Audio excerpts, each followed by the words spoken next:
Have I what? Ever rinsed with hydrogen peroxide? My mouth? Yes. Maybe when I was a kid and there was no better option. Whatever. Okay, doesn't matter. Basically, like, if you do, like, has this really pronounced flavor.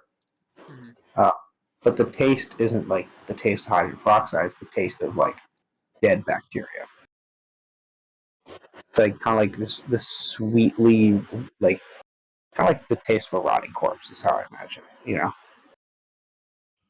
And I know my shit is getting absolutely ravaged from these antibiotics because every time I breathe, I have the taste of hydrogen peroxide in my mouth. It's like coming up from my shit. Yeah. So that's really unpleasant. And it put me in a lot of pain now. I feel like super sick all the time. I can barely move. I'm like really tired. Anyways, that's all right. Like, one, this shit is upsetting me. Two, my dad was upsetting me. And then like later on in the night, I'm like, I'm reading a book on like how to like Wait, I wanted to like ask, how bad did you blow up at him? Like full lung yelling, or just like raising my voice, you know, and then like um you know, just like how like, you know, how like rude he's being, like how like I would never do, how I never do any of this stuff to him, um like like like how like I just don't understand like why he's acting this way and stuff like that. But like in a raised like frustrated voice, you know. Yeah, then he's not even considering your situation. You feel so bad already. Yeah. Already, that's Yeah. enough to make someone, angry at nothing for nothing. Exactly. But Exactly. you're over here trying to help him and shit. Mm-hmm. Right. All I was doing was trying to help, and so eventually he was like, yeah, I was like scrolling through like YouTube stuff. He's like, here, like let me take over. I can like lift this. I was like, great. Like I'm happy to be done with this. Like I was reaching my point anyway. So here you go. Wait, say again? Now, Say that again? we found like a YouTube channel. Like after like a while, we had found like a YouTube channel. Mm-hmm. Like might have like some podcasts he was interested in, but he could. But like as he was going through it, like he couldn't find any particular video he wanted me to click on. So he was like, "Give me the remote. Like I can look through this." And I was like, "Great. Like I've reached my point anyway. So here you go. I'm glad you know this." Mm-hmm. And Trash. um, so yeah, so that was that. And then, so later in the night, um, I was chilling in the living with my mom, Yep. and my mom was reading this book. It's this called "Fuck You Cancer," I think. That's basically just like a book on like how to like live with cancer, you know, and like kind of mindset to how and stuff like that. The book is And called so "Fuck You, Cancer." yeah, Okay. um,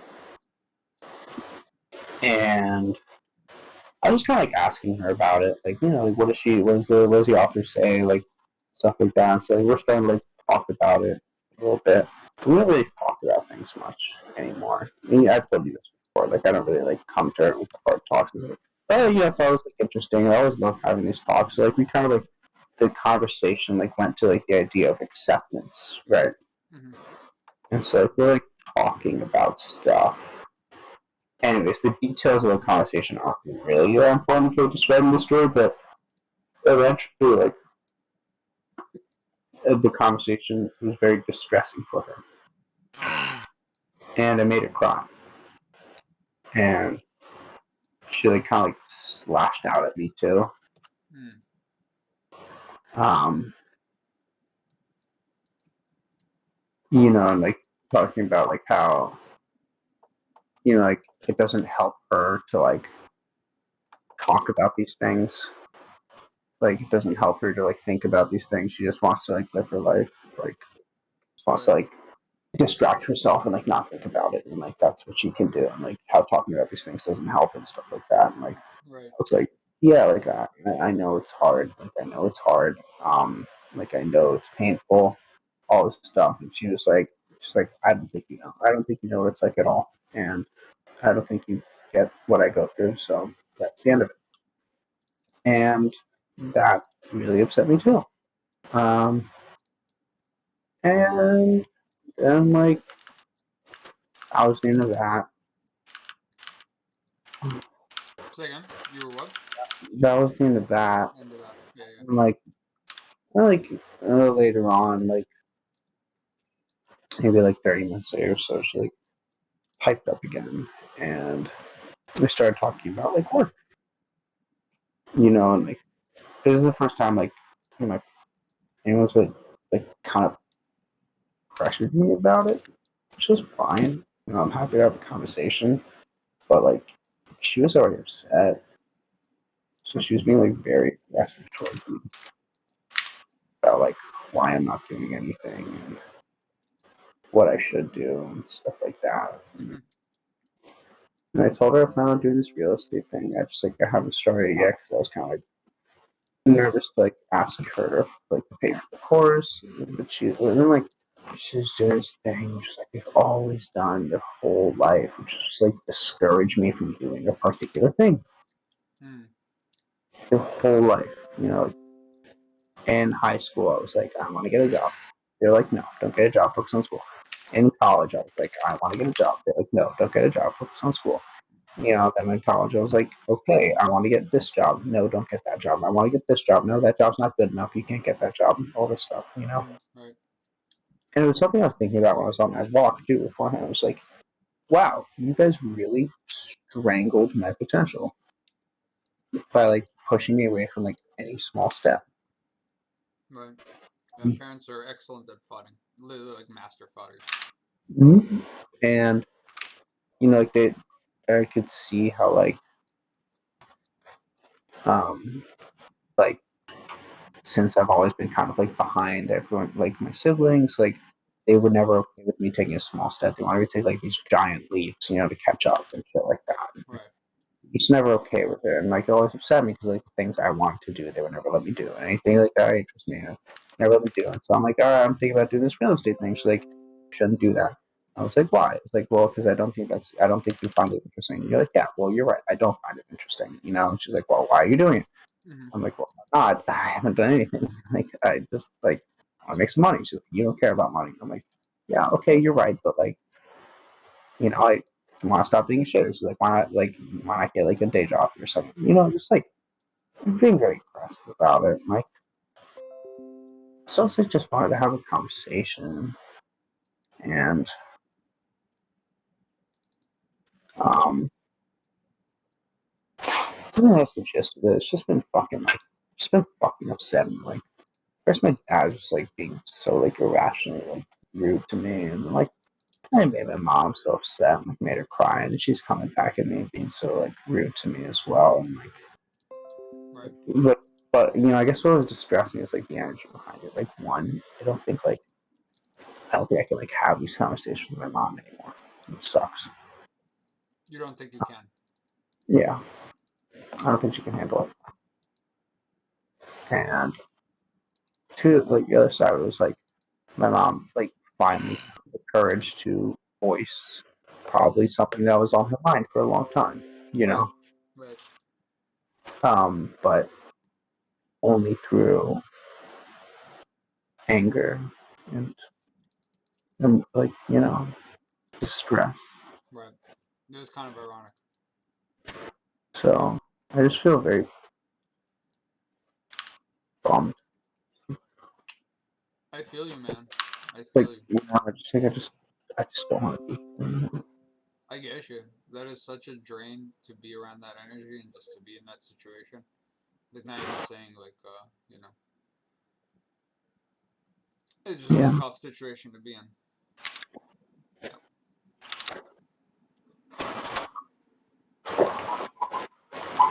as hard as it is to accept the inevitable conclusion is always just like, yeah, people's energy or their energy, and your energy is your energy, and it's like it doesn't matter if it's parents or siblings or us or just some guy in the street. It's like if their energy isn't helping you, then you just have to let them do their thing. You know, let them do what they want. You know. Yeah, it doesn't make a difference. There's nothing I can do about it. There's nothing I can do. Yeah. Yeah. Exactly. And there's nothing I can do to take myself outside of it, either, except like walk right now. You know, Except what? I mean, like I said, there's nothing I can do to take myself outside of this right now. You mean in terms of go somewhere else to live somewhere else, or Yeah, yeah. well, I think probably how it would go is if you like internalized those things and started living that way and created that energetic configuration with them that your external would just mold to give you some sort of, you know. I mean, I know. Well, that's fine. I just mean right now. Right. Yeah, yeah, right. This very moment, no, definitely not. Like, there's nothing I can do to change it. There's nothing I can do to get away from it. Just gotta fucking put up. Yeah, pretty It's much. so frustrating. Yeah, I feel you, dude. All the fucking time. I'm just so frustrated. Right.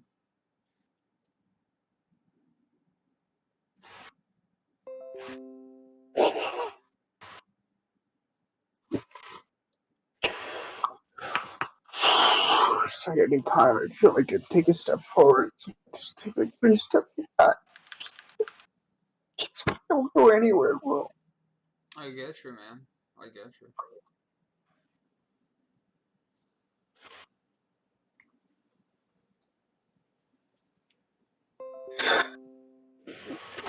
You know, I got nothing but love for. I don't know why they. I don't know why they latched out at me, man. Why did they turn me punching bag? I get you. Yeah, people do be doing that. Yeah, I would never do that to anyone.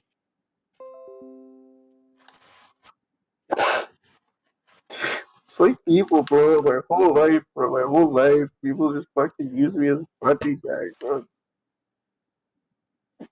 It's because I'm fucking nice.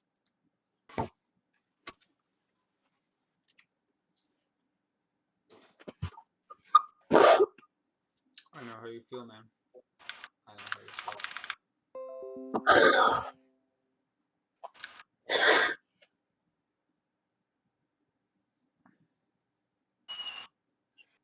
And it's like,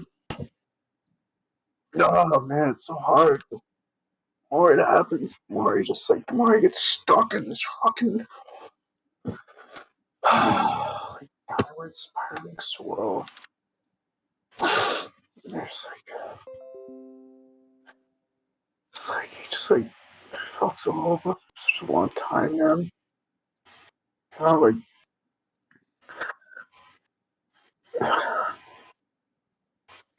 I just I can't even focus on doing anything remotely good for myself. Cause it's like why why would I want to do anything good for myself? Like I'd rather be fucking dead.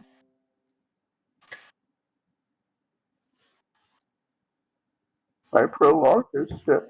And I know it's stupid. It's like I can't get this fucking rot in my brain. It's fucking oh my god.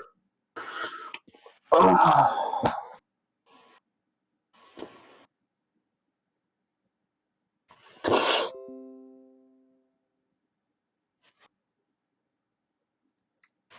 I know how you feel, dude. I'm, I'm hearing you. Definitely.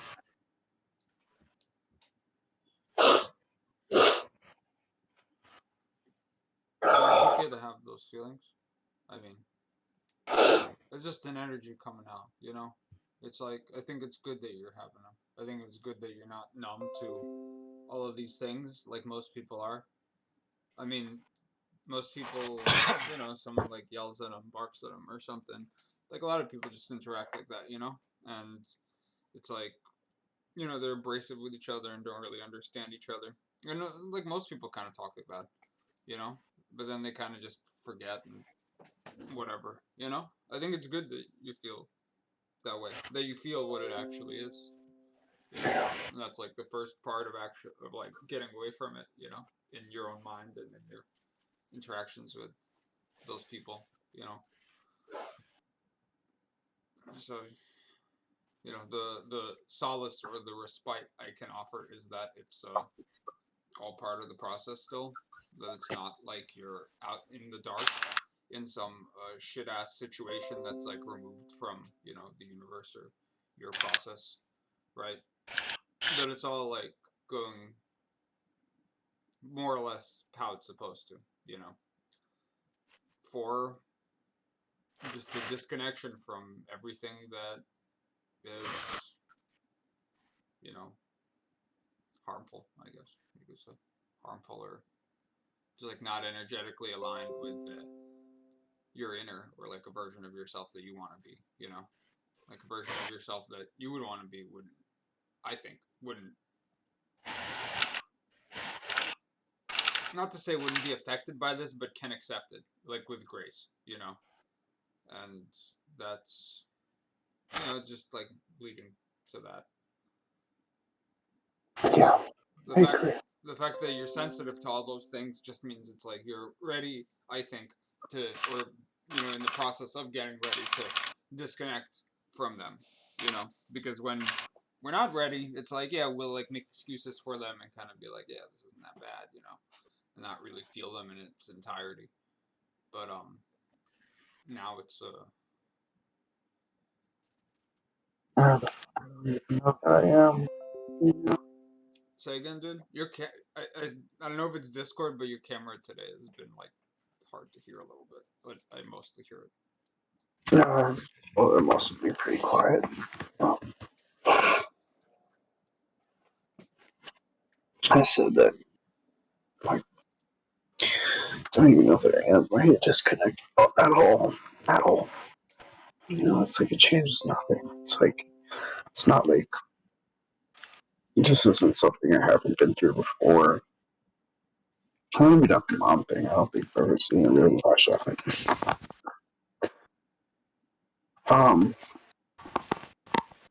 I just like that. I don't know, man. I don't think I could ever be ready to disconnect from it. Because, God, man, I just want to fucking help him. It's like the only thing left in the world that I care about is like helping him not be so fucking. I get you. I get you. I know what you mean. And then it's hard to focus on yourself, who is just like chill and basically fine and more or less has like his future just like set. Like, it'll happen eventually. I don't think you're like worried about Yeah, yourself that you're gonna like turn into a shitter. But then you see their like critically bad situation, and that's like in that moment, yeah, that's what deserves attention, but you can't do anything with it. That's why it's so. Yeah, that's why I feel it. That's why it's so tough, man. So tough. But yeah, still, it's just with that acceptance that it's like, well, you know, in a way, we have no right to push. I mean, it's we went through all this and said all this shit, but in a way, we have no right to push our what we want for other people on other people. It's like, well, for these people, they live their whole lives in some version of reality, some version of themselves, right? They're comfortable with that version. They don't want to. They don't want to change that version because if they did, then they would have, or they would have taken steps to. Like, there's no excuse for like, oh, they don't have the information or something. It's just like you didn't have the information, and then you went and found it, or you heard it by accident. They heard one person on the street say like, you know, you can heal cancer, or 9/11 was an inside job, or whatever the fuck would lead someone down a rabbit hole to like like yeah, yeah. spirituality and whatever. If I just interrupt real quick, Yeah, it's like sorry. I don't even really think like anyone learns this information. Honestly, I think just like kind of like there's this intrinsic quality within people that allow them to be receptive to the underlying pinning Yeah, of that exactly. whatever that information is, and whether it could be real soul, not real soul, who gives a Exactly. shit. Yeah, yeah, yeah. But um, yeah, it's like. something there. It's like the certain, everyone has like different skills. Some people are more aware. Some people are more, they have like higher executive function. I think like, sorry, and some people just have a better understanding of energy, Hmm. and that those people are the ones that get it. Yep. I reckon it's just like um, to whatever however layer deep it goes. It's just like their what level their inner is developed enough, or like they're like ready enough in the plot line to like take those transformations. It's kind of like a script, like it's already like kind of preset that you're gonna find out about this, and that's like the way it's gonna go, kind of. Yeah. So it's like once you make that transformation, then it's like you rewrote the future, sort of like how it's gonna go down, and then like you Hmm. just get a sync of like you heard some shit on the internet, then you heard some guy talking about it, and you talk to that guy, and you're like, oh, that's interesting, and you want to research that, and put you down a rabbit hole somewhere else, you know. Yeah. So yeah, but I mean that in that sense, it's like still speaking to the point of like that's just their inner is not ready or unwilling, and still wants to be in that you know state that it is, right? And it's like it's kind of fair, like it's like how to say, for us it's a shitty deal because it's like we're young, so it's like what, you're gonna know this and then just ignore yourself and be in a lot of pain for the rest of your life. But then it's like they already did that. So then it's like doing it now, like, okay, how many years you got left to live, like 20, 30, whatever, like it's like, well, it's kind of just like, well, it is like sort of a better deal just to not do that because it is really hard. And then, like, of course, it's an immortal, gift, like, and how to say, wisdom acquired, right? So, like, not even just for this life, but they don't see that right now. You know what I mean? Like, you can't really like say a lot about it. Some more. You can talk about what that means for them in this life, and for them in this life, it's like I'm already old. Like they're kind of, you can correct me if I'm wrong, but I feel like most people's conception of themselves is like, I'm already an old piece of shit. I'm basically already dead. I'm basically just waiting to die and just gonna kind of chill till I die. You know what I mean? Or night. It's, in fact, my dad's vision of that is an even more extreme version. You know?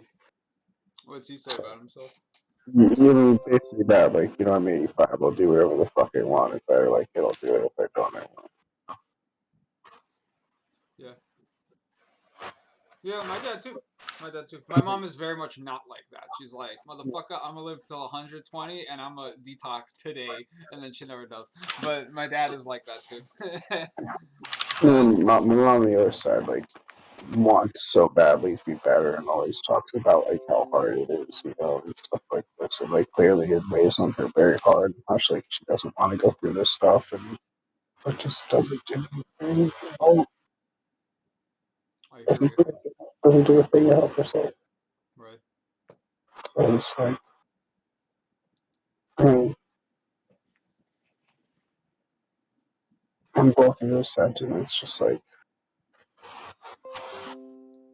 Wait, dude, do you yeah, think you could pick up your computer a little bit? Just like, just a little bit, and then try talking? I'll tell you what, give me a second. I'm just gonna see if anyone's downstairs. Yeah, yeah. Maybe talk to them now, because it's like you're feeling these things now, and that's probably the best time to talk to them. Well, as I said, um, I don't think I can have these conversations with my mom anymore. Right, right. Well, yeah, I mean, just if you had something to say to them, just like, I'm over it. I'm over it. I played my role for them. you said you played your role? Yeah, I'm over it. I just want it to, like, end insofar as it hurts me. I think you Or, should still tell them how you feel, or at least your understanding of how they approach themselves in the situation. yeah, maybe when I am making money. Maybe when I'm not spending her credit card. Yeah, there is that factor too, huh? Because I mean, in an indirect way, like that kind of was like just weaponized against me, you know, and they can always be, and understandably so, you know. It's like it's a justified thing to weaponize against your son because they're your son, you Right, know. right, Like, right. you don't get to say whatever you want and like get away with it, you know. Stop being a loser. Right. Well, I mean, Um, in that case, it's like, well, I'll just tell you what I did or am doing is just say whatever you want, and then be like, do whatever you want with this. You want to stop supporting me? Fine. You know what I mean? Because then it's like it's your freedom. Like you said, it's like it's your freedom. It's your energetic uh binding to like these like illusory things. You can't really be yourself, and it I just don't, like I makes don't, for like a say again. I don't want strife. What strife? I don't want. I don't want that. I Yeah, don't want. you don't want like the illusory stuff, or you don't want to work. No, I don't want strife. I don't want problems. You know, like conflict. No, I hear you, but I think the only way is, I mean, it's like it's not a conflict. It's actually just it's an understanding. You know what I mean? It's just an understanding of like, this makes me feel like this. This is what I think about you guys, or what I think about the situation. And this is how I'm gonna act based on how I interpret this. And you're free to tell me anything. It's the most reasonable thing. It's just a matter of how they take it. And at that point, that's not really your problem, so to speak. You know what I It mean? is. It Unreasonable. is. It is because it affects me directly. You know what I mean? No, I do. I do. Mm, I'm just very, very fragile now. I feel you, man. I feel you. Very defeated. I hear you. And like, I hate all my friends. I have like nothing that interests me. I don't even like leave the house anymore. I don't even want to be at the beach. You know, like, I Right. feel like a shell of myself. I just like I just can't. I can't have problems with my parents. Right. It's fucking exhausting. I hear you, dude. Hanging around some fucking stupid people, bro. Dude, you know, fuck. They do be stupid as fuck. Them people do be a little stupid as fuck. Give me 1 second. I'll be right back. Yeah, yeah.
Mid.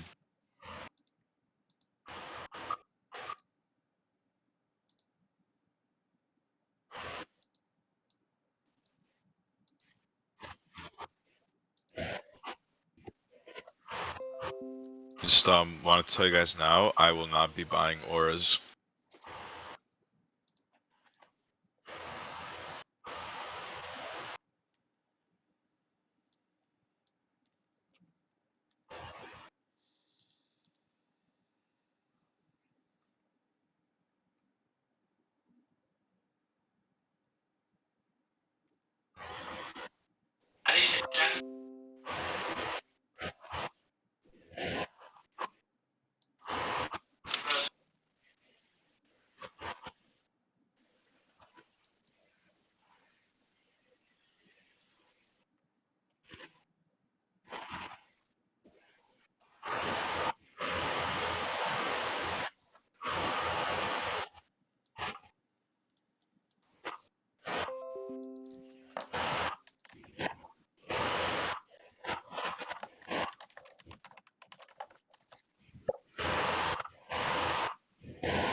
We need to clear out the creeps, or they're gonna beat us up.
You back, brother?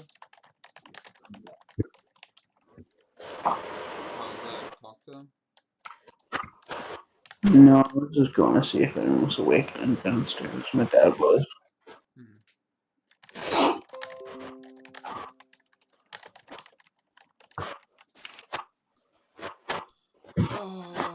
So what were we talking about? Sorry.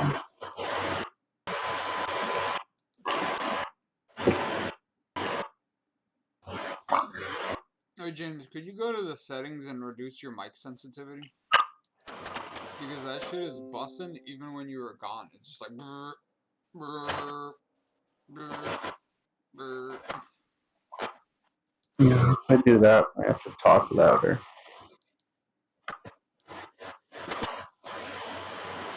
Yeah. Okay. No, but you could change the mic sensitivity so that the threshold of when your mic activates is lower. Meaning, like, you'd have to talk louder for it to turn on, but it's okay because you don't have to change how loud you talk. It's just gonna eliminate the background noise. How's that? Yeah, now it's not doing it anymore. Yeah. What about now?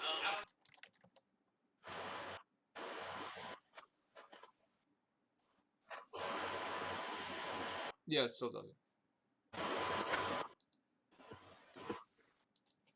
How's that?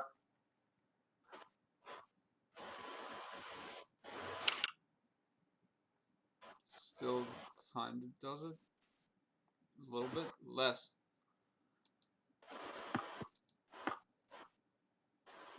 This is 50% input. It's way better now. Before it was doing like nonstop. Now it's like way better at least.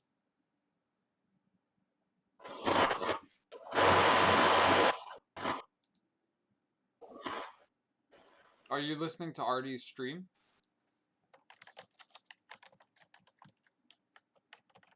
I do. Kinda. Yeah. It's just playing in the background. Maybe that might be it. But I don't really like hear his stream at all. You know, I just hear like brr, brr.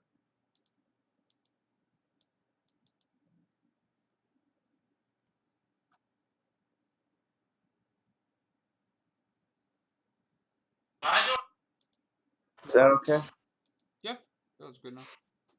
Nothing, no problems at all? No. Sorry, I want to talk about the thing. Just it's like it's bussin'. It's fucking bussin'. Yeah. It's fine. Yeah. Yeah, it doesn't seem like I actually even talk too loud. But if I talk up here, no, it's like the same thing. Okay. I mean, I'm hearing everything you're saying right now. Okay, cool.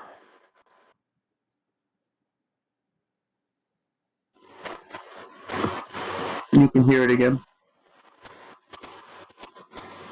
Now, yeah. And this is fun. Now it stopped. Okay, cool. I'm just messing around between sensitivity and volume. Yeah. So.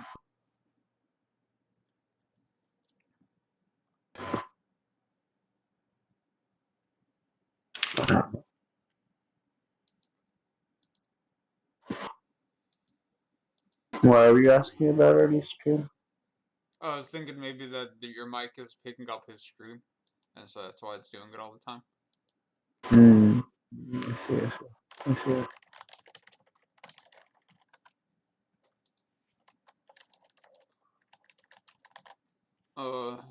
So where were we at? My duver.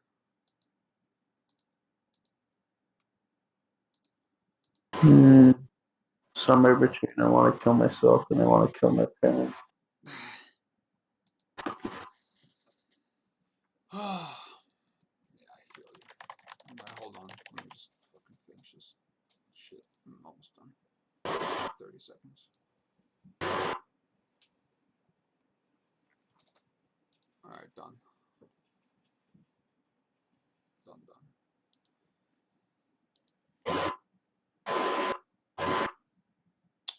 No, yeah, I feel you, dude. That's like, yeah, tough combo. Yeah. So, but it's like the energy behind it is always recognized, and it doesn't change anything about how I feel about reality or how I feel about my path or anything like that. It's just, Yeah. it's just like I every time the the threshold for the test increases, Mm-hmm. I'm also surprised by it. You know what I mean? Mm-hmm. Like somehow like there's this thing in my mind like, oh, like if you know, but it's like like there's still shit. Of course it can get harder. Like it can get really fucking hard. You have no idea. Right. Right there. Right. Yes. It's like take myself you know what I mean? For granted. You said for granted. I did. I feel you. I mean, that's the.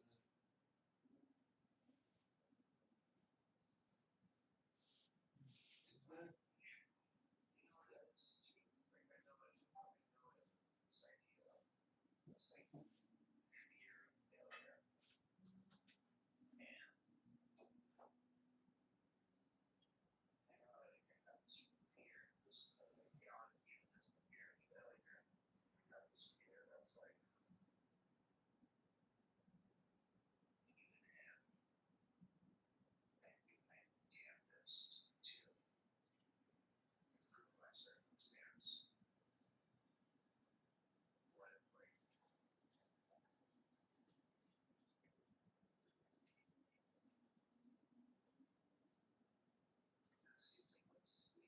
that? I'm sorry. Wait, I'm sorry. You just totally froze for like 10 seconds. We need to go back. Yeah, I know. And then on top of that, Discord is being gay too. For you.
That's fun. That's funny.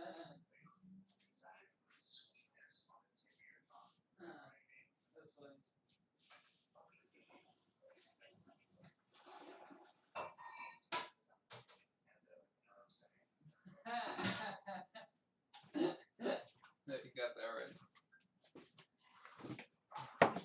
Big lol. That's a big lol. And big accurate. What I had said was that Mm-hmm.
growth, but are actually just going in circles. Because it's like we had this discussion a lot of times already, and sort of like,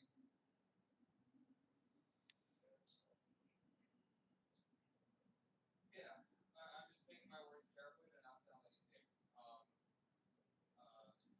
yeah, I know, yeah, you don't need it. So I'm saying that you might be mistaking some things that seem like growth, but actually it's just going in circles. Because they know that feeling of like, you kind of like it changes, like your energy changes, and your energy changes again, and it feels like good for a little bit, and then kind of comes back, and then that keeps happening, and then you do that like 10 times, and then you're back, which is where you started. You know, I've been in those kind of situations before,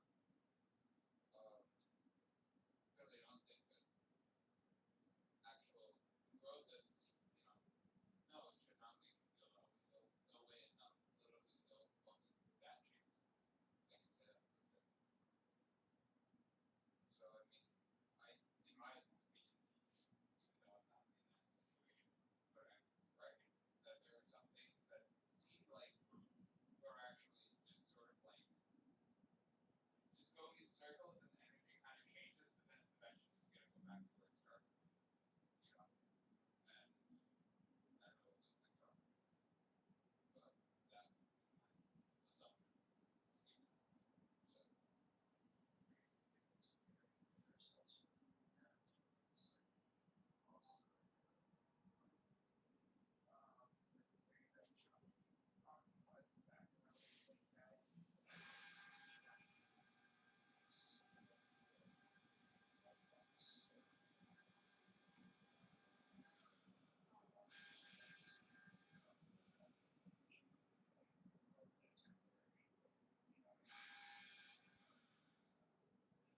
Are you talking about your parents or yourself?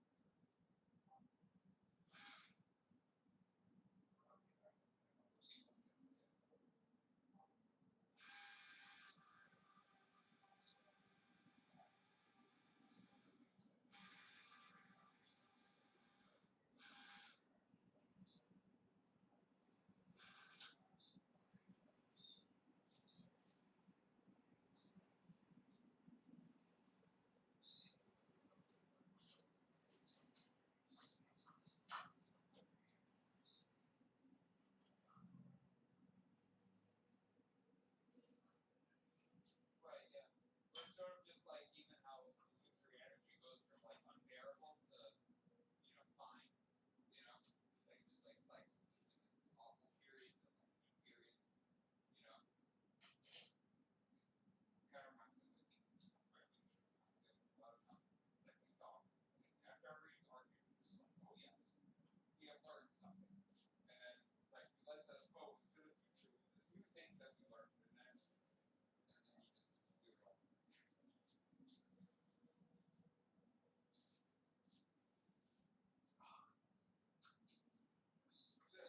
I don't think it should be.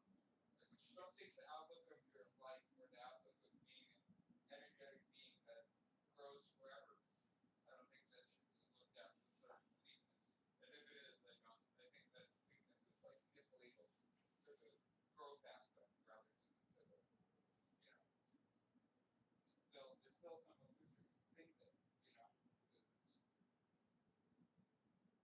I mean, in this case, like, obviously their parents and fuck, so it's all the same stuff. Because it's like you felt this way a while ago, right? And you still feel this way. It's like you feel like it's your responsibility or that you can't live your own life without, like helping them or like them bettering themselves. And it's like, well, it's still the same thing, It's still that same unresolution. So I think the reason it's going to be more painful, I think you know all this already. So I don't know how helpful it is to like repeat it, but that it's the reason it just gets more painful is because there's still that illusory aspect to everything, So that's really what's got to be looked at. And then I think it's good that they yelled at you, kind of. Like not that it makes you. I'm not happy you feel bad, obviously, but it's like I think there needs to be more things to be like, uh, I kind of said it before. It's like this like balance of like you care about people, like you want to see people at their best, and you want to see people transform into their best, and you take joy from that. At the same time, you see them for what they are, and they're fucking monkey retard assholes, and you hate them. And then so it's like you put those two things together, and then it becomes like a pleasant neutrality towards people, and just like an acceptance that it's like, yes, this is the way it is. I can't change it. And it's like, I wish the best for you, and I'm here for you if you want it, but I'm not like pushing anything on you. You know what I mean? And I think that's the only. I mean, in my experience, that's been the only way to interact with people. Otherwise, it's just gonna be hell for you or for them, for everybody. And just like an unsustainable situation. So, I mean, I think at the end of the day, that's what needs to be addressed. You know what I mean? And it's a difficult thing. It's definitely difficult given everything we've been kind of programmed to think about, like helping people and like all that, and then it looks so bad externally. It just looks so bad externally that it's like, oh, you're not doing anything for them, but that's just like illusion too. I'm back on my computer. I'm listening. I'm just thinking about it. Say again? Talk to me. I'm listening. I'm just thinking about what you're No, saying. I hear you. I hear you. And I don't think it has to be so bleak, because I mean, just in those moments, it's like, oh yes, you could feel like strangled by something, but then in just a moment, in just one moment, that could all be turned around, and the perspective can be completely flipped. I mean, like, you know,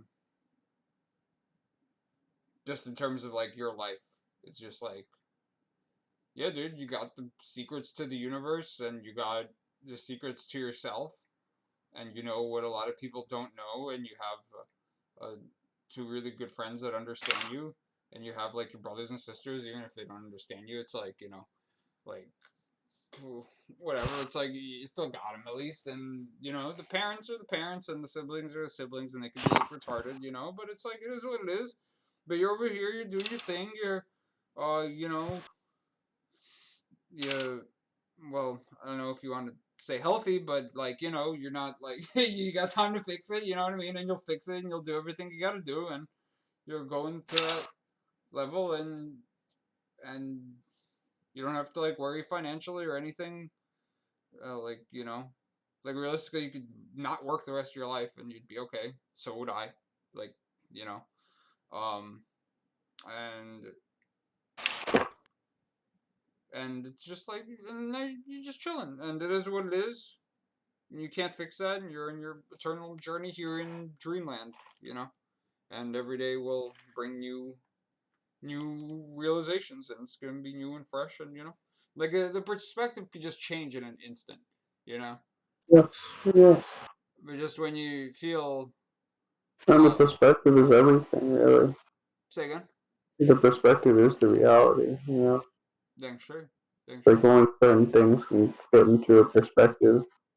You can't like hold like two equally true perspectives. Right, yeah. So there's gonna be like some, right, right, yeah. It can't be like bleak and awesome at the same time. 'Cause it's just like matter what kind of energy you're located in, right, or inhabiting. So Right. At the very least, I'd say that the more macro an energy becomes, the more you can hold two perspectives about it. But nothing really that comes to the individual is macro energy. right, Thus, is pretty.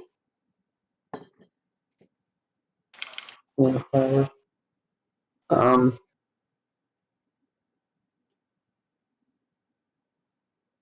the thing about helping people,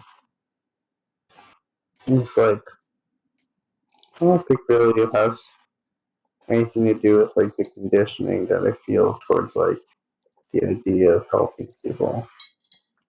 Because like, okay, fuck, I guess a fuck. But like parents in particular, I don't think really classifies under the axiom of helping people, like resolving things with parents. I mean, um, hold on.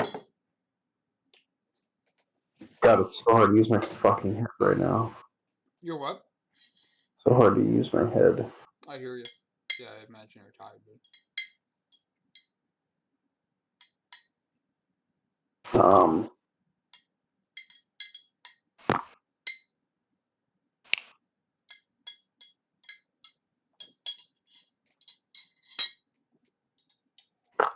give up.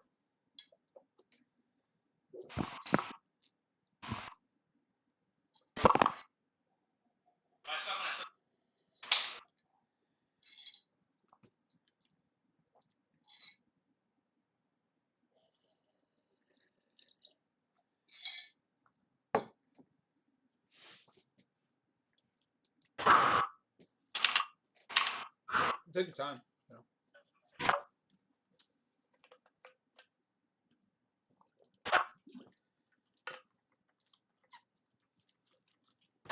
know. No, actually, I can preemptively see that I don't have enough mental energy to construct the proper thought process around it. I want to offer a reply to what I think you might have said. I'll Okay. feel insulted if you miscategorize it. um, in terms of like wanting them to be lit. How dare you insult me? Like in terms of them wanting to be lit and calling that helping them or not, right?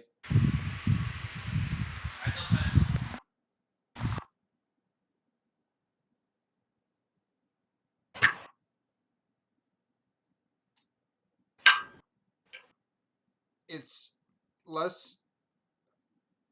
How do I construct this? Whatever. Fuck it. It's just like I think the thing is it's your fear that they will not be lit. And that is what is the problem, not the fact that they're not gonna be lit or not. It's like specifically your fear that they will not be lit. Yeah, I can kind of bring it back. Yeah. I lost it. No, I'm joking. It's like a part of it. It's like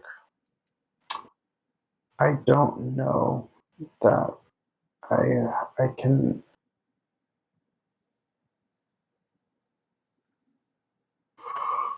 I don't. Sorry. I don't know that I can like. Um, you know what it is?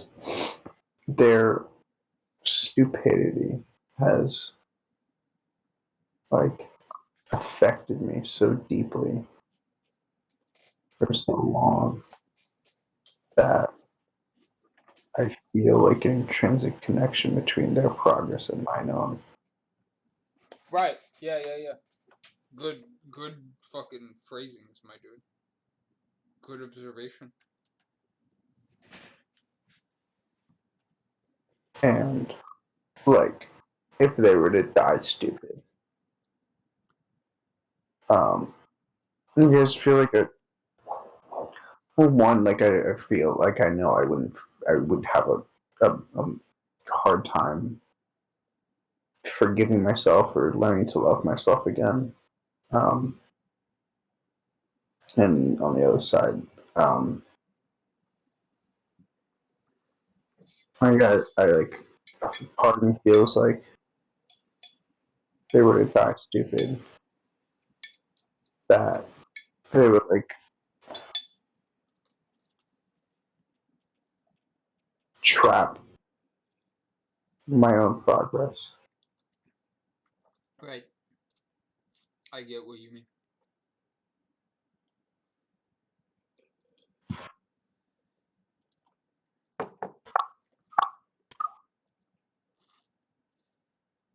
Which is a fair sentiment. I don't think there's anything that's inherently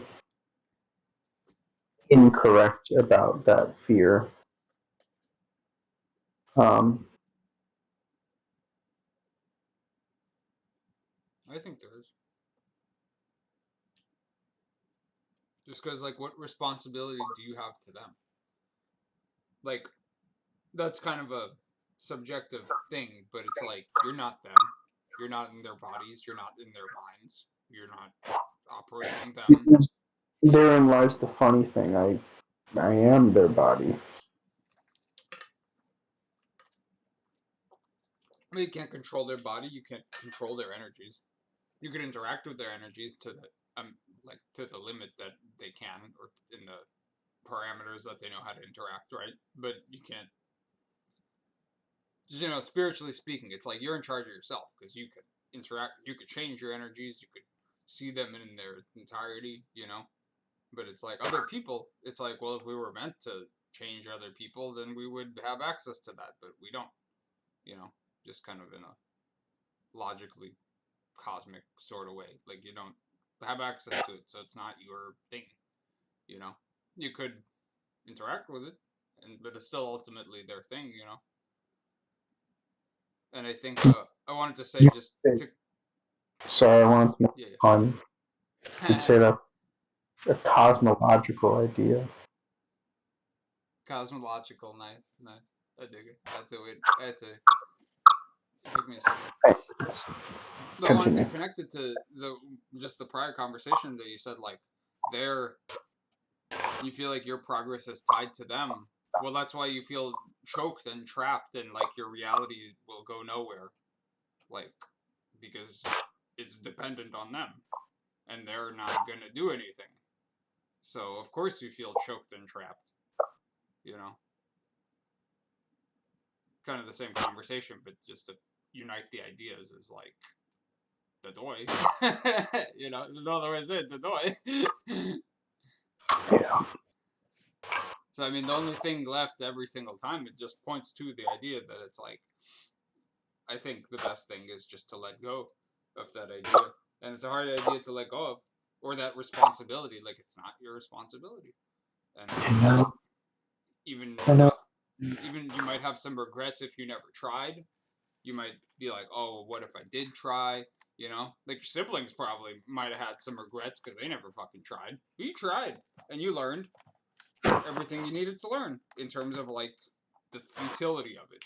To be honest, like as fucked up as that sounds, that do be the case, and we all have retarded parents and varying degrees of stupidity, right? But it's like futile to do that, and that's fine because it's like they have their own thing, you know. They everybody will live an illusion for as long as they need to, and they'll experience everything they have to, you know. Whether NPC or not, it's not really a helpful like concept to this. It's just like it applies to everybody. Everybody's gonna get exactly what they need. It's not always what they want, but it's what they need to see. It's what they need to go through to learn something, you know, in their immortal existence. So I mean, who who are you to even take that like that lesson away from somebody? You know, who are you to pull them out of their suffering? It's Maybe no fucking lesson, bro. They're gonna die stupid. Don't do anything, bro. say again. I said there's no fucking lesson, bro. They're gonna die stupid if I don't do anything about it. Your mic turned really, really bad. I couldn't hear anything just now.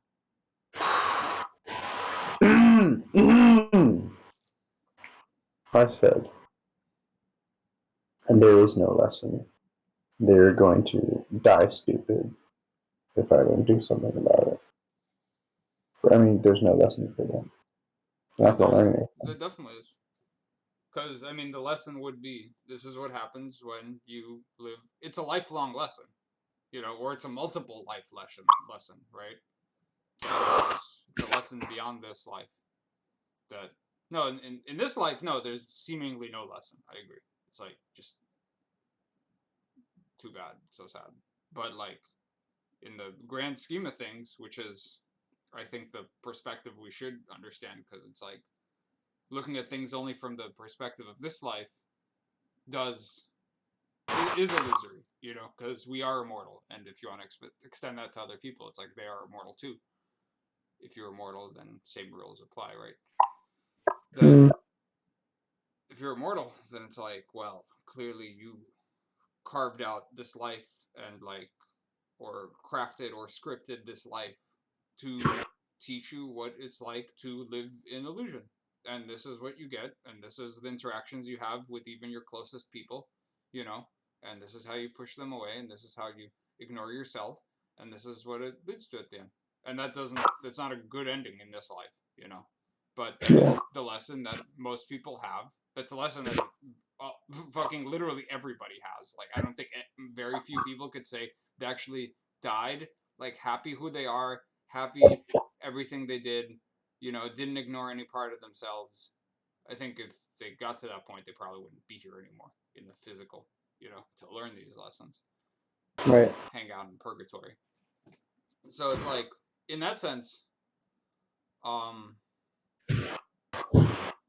that's why this world is a tricky. It's like a tricky goose where it's like it's trying to get you to think that all these things are really so bad, and they are if you look at them only in the perspective of the physical. But Yeah. we have to look at them in the perspective of the immortal, because you die here, and then what happens? It's like, oh, it looks so scary, they're dead. But no, you just keep living. So it's like, what's the point of even like making that boundary, you know, or like that how to say, obviously there's a distinction, because it's like you're in the physical and then you're not, and then you're maybe in another body or you're not, right? But it's like ultimately it is just your lesson there is your lesson here, you know. And so despite whatever illusions people have about like, oh well, you know, it's only one life and so death is bad, and you know, etc., it's like that's just not how it is. You know, if that's not how it is for you, that's not how it is for them. And plenty of people will die, you know, unfulfilled in the physical, but that'll just lead to the growth in the eternal. And that's clearly what they need as a lifelong lesson or a multiple life lesson. And so it's like, where do you fit into that? You know, you might be the catalyst for that, if or for like a transformation, but that transformation would have came kind of whether you were there or not, sort of just like could have been written that way. But it's like the plot writers already knew what they wanted the ending to be, sort of. But it's like whatever happens in between will sort of lead to it, you know. um and so I don't think it's your responsibility, and in that way it's like we don't really help, quote unquote, anybody, because it's like that's all necessary stuff for them. It is. And that's like the fucked up part, is that it's like it seems like there's no lesson, and it seems like there's no how to say, not closure, but it's like it just seems like a fucked up stupid ending where it's just like, oh yeah, they just died and that's it, and then they were just stupid and started stupid, ended up stupid, and like, you know. But I mean, that's if a person believes that they're, you know, temporary, then yeah. But otherwise, no, because the things we work for here, I reckon, the only things that'll leave us fulfilled at the end of this experience is working towards an immortal um, truth, or immortal or understanding of ourselves, really, which is we are immortal, so that is like immortal wisdom, and like that's the goal, right? And so it's like, I don't, but it is a constant trap to be looking at it strictly in the scope of the physical. Yeah, then it looks bad, but it's really not bad, because even to say that it's just like, oh, they lived stupid and they died stupid, like it's just like it sort of like flies in the face of everything, in terms of like, well, everything is actually a sin, everything, you know. So it's like there's no accidents to any of it, you know what I mean? Right. So it's like to say, like, that's basically would be to say, like, if their whole life was an accident. Like, you could look back at your life and realize very many things are not accidental, you know? Like, you can't pinpoint exactly what the meaning of every single day-to-day interaction or, like, you know, day-to-day moment is, you know what I mean? But in terms of, like, the overarching storyline, you could see where that led you to and where that led you to and what this showed you about yourself, you know? It's very obvious to you that your life is not an accident, right? So by extension, their life is not an accident. Their life is exactly the same way your life is, with all necessary things and experiences and illusory concepts that you had to, like, wade through, you know? Just theirs doesn't end. Theirs doesn't see a manifest, like, a visible resolution in this life, and that's okay, you know? That's it. But in terms of, like, trying to force it to, well, I mean, that's just won't work, you know? All right. No, you're right. No, you're right. And just because I know that feeling of, like, it could fucking change in an instant, you know what I mean? It could, like, the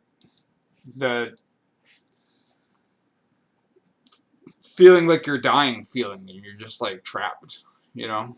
I think that's the big thing, is that it's like there's still this, like, living day to day in this, like, illusion that we are just people. We are just little slurm dogs here, you know, and when our slurm dog lives end, then that's it. So you got to do something right now, you know. It's just, like, all tied to kind of all of the illusory ideas, you know.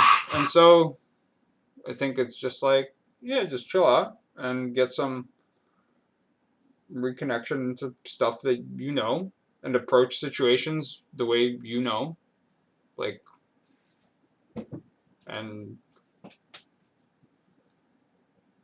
I think tell them too, you know, tell them how you feel, how you interpret the situation, um, and if they get mad at you, well, then be ready for it. And if they take away your credit cards, then tell them take them away. Like, you know what I mean? Because it's not worth, you know, if you work or live somewhere else, it's not worth feeling like you're in hell every day and like you have to hide from them. It's not worth that. No, it's not even about the fear of losing the credit card. I don't give a fuck about that. No, It's like I know, yeah. much just like the idea that you would talk to someone that way when they are like how could I see them as the idiot when and I'm clearly being an idiot. Like it's just like what you know the Bible expression, look to the plank in your own eye before I'm sure one has said this to you before. Look to the plank in your own eye before uh, going to remove the mote from your neighbor's eye. All right, I've heard that one. Like that. Well, I mean, you could preface everything you say with that too. You'd be like, hey, I'm not really in a position to talk because I've been going through my own shit, and you don't really see anything, like, you know, from me that gives me the right, quote unquote, to say any of this, but this is how I feel. As your son, I feel like it's my responsibility to let you know where I stand on a lot of stuff and how I feel about a lot of stuff. Yeah, you could say that too. Basically, everything you're saying to me, I think you should say to them, because that's how you really feel, you know?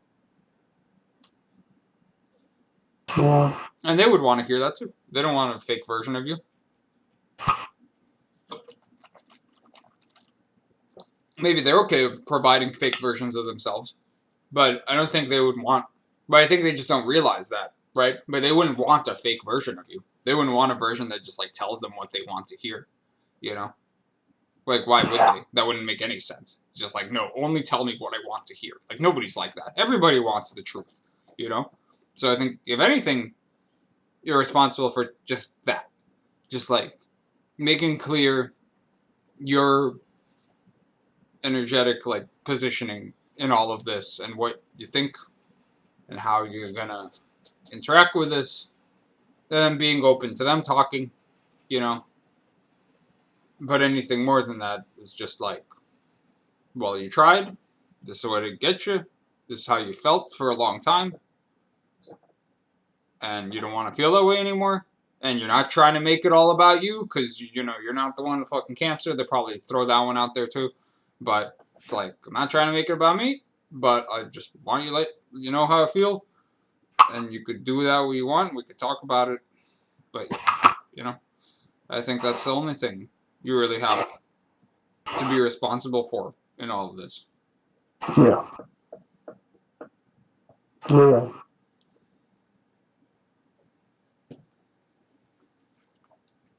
I feel so.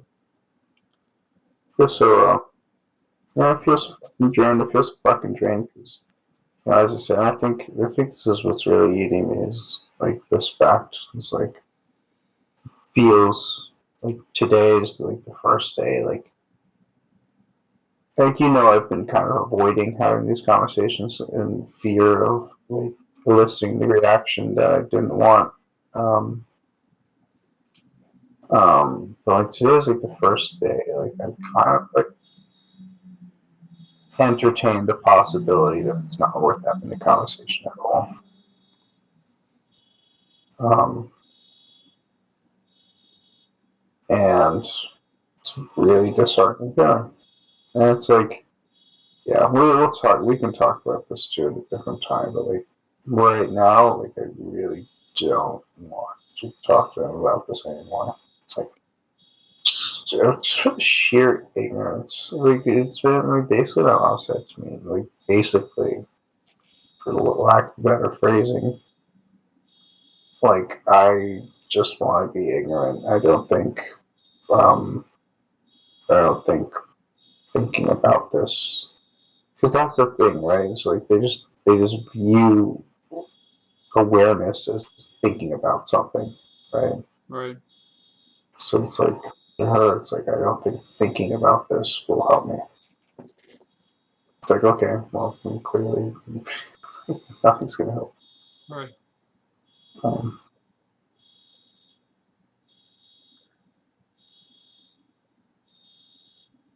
I see how like baiting that is to like try to challenge that because that is right. just like such a fucking like that's the worst thing. That's basically the worst thing you could possibly say. Is like I will ignore it. I will like completely just ignore it and pretend it's not there. You know, it's like that's actually so baiting. Man, you got a really Hmm. really hard test. Not Yeah. even like I don't think I can do it or I'm not strong enough. None of those shit. Just like I don't want it. I literally just want to be in ignorance. That's tough. Yeah. Yeah. That's a really fucked up test. Oh, seriously, dude, what a fucking thing to tell your kid. you know, Yeah, right. it's like I know you hate watching me suffer, but I'm just gonna pretend like I'm not suffering and then just like let it consume me. like, okay, Yeah, great. right. There's some fucking Attack on Titan fucking tragedy shit right there. Oh, for real. There's like the Fuck. backstory of some like 2 episode anime villain, like the fucking like the kid in like the kid with the family in the forest in Demon Slayer. Yeah, it was like his like backstory or some shit. Mm. Yeah, right. Yeah, that's fucked. As Arty says, thanks. Thanks. Yeah, that ass. Thanks. Like, what do you mean? Ooh, Tears of the Kingdom drops in 30 minutes, bro. That's crazy. Hello. Good to see you again. You playing that? Or are you like gonna play it now? I so want to, bro. So it's like I already have it downloaded, bro. In 30 minutes, I can just open the app. I'm like, Mm, ooh.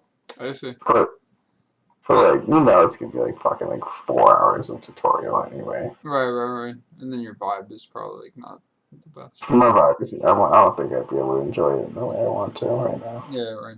It's better to save it, I think. So. Whew.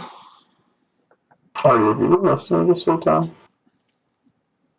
Yeah. Solid. Not the whole time, but since my last game, I did listen to a lot of it. Yeah, Solid.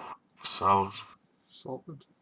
I kind of elected not to say anything because Yeah. um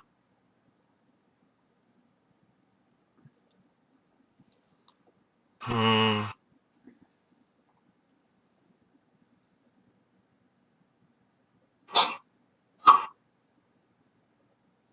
I don't know.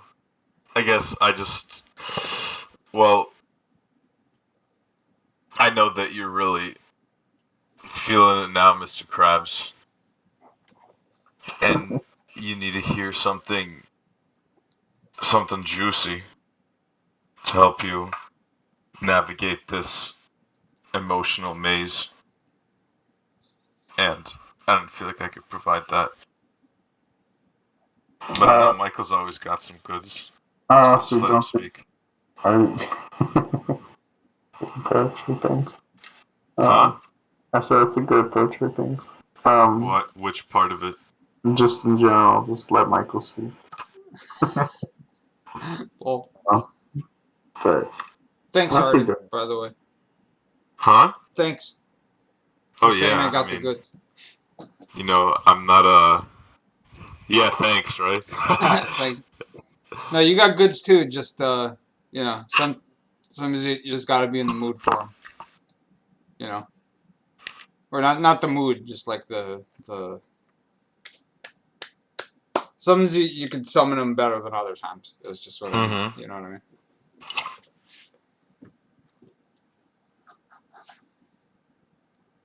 Yeah, I mean,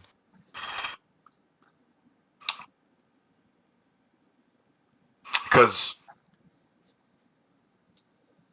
uh, the most similar experience I had to yours was my having an older brother that was addicted to drugs, and you know, I mean, obviously it's kind of apples. It's obviously apples and oranges, right? Drugs and cancer, but um, I, Crab huh, apples. huh, I said it seems more like apples than crab apples. If you ask me. Sheesh. sure, sure, them crab apples.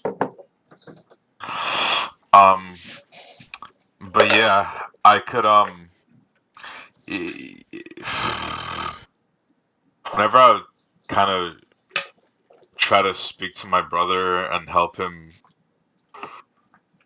or not even necessarily help him, but just kind of say something I feel like might give him some kind of like uh, ideas on something that he can do to kind of get out of his situation. Because, of course, I never had any conversation with him about, you know, being vegan or anything like anything we could label woke stuff. And I most certainly never had any conversations with him about um how to say uh, anything in the realm of wanting to, or the pertinence of doing what you can with this life and not letting it waste away, for lack of a better phrase. Because of course he's 12 years older than me and sees himself in a lot of ways as a father figure to me, and also probably thinks about that enough being on drugs, right, Mm-hmm. at a young age. All right. Um, but nevertheless, I would sometimes maybe tell him just fucking just anything that I thought could possibly help him rearrange his brain or find some kind of light in his life so that he can feel like he's not just nothing but a useless drug addict. And maybe that would be a start. Um and man, it's like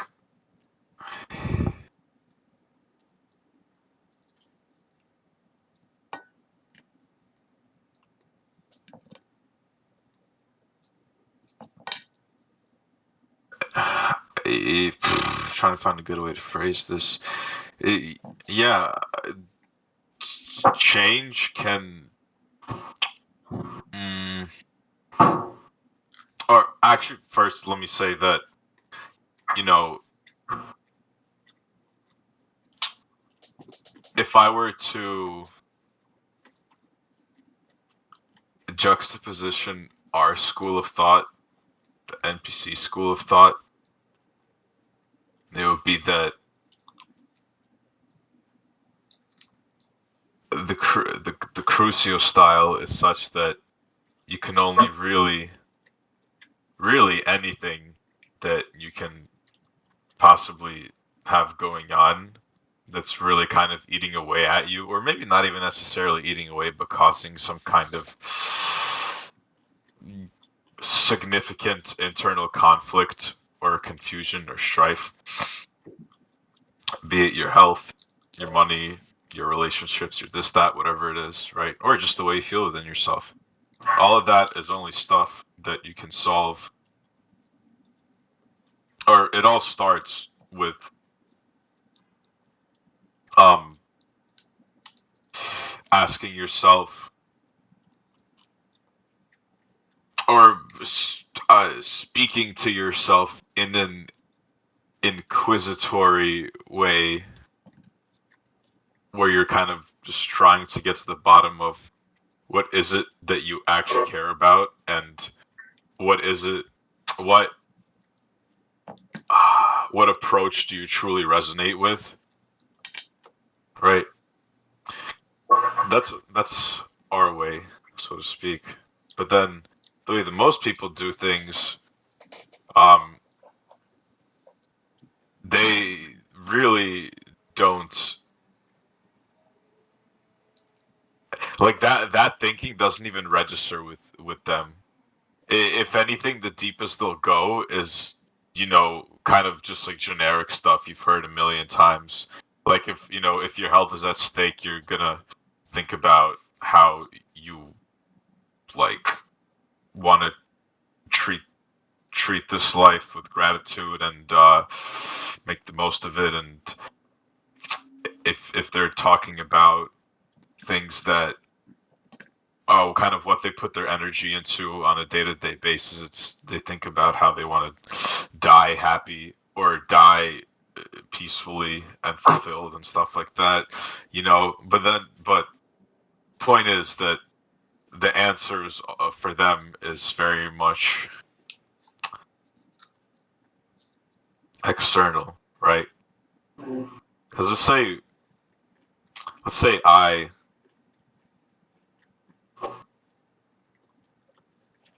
am going to the gym. I'm going to the gym because fucking.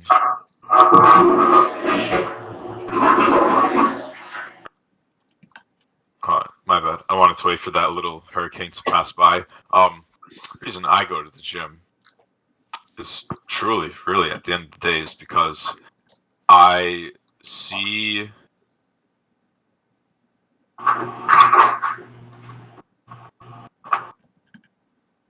or just one way or another, it has become part of what I believe to be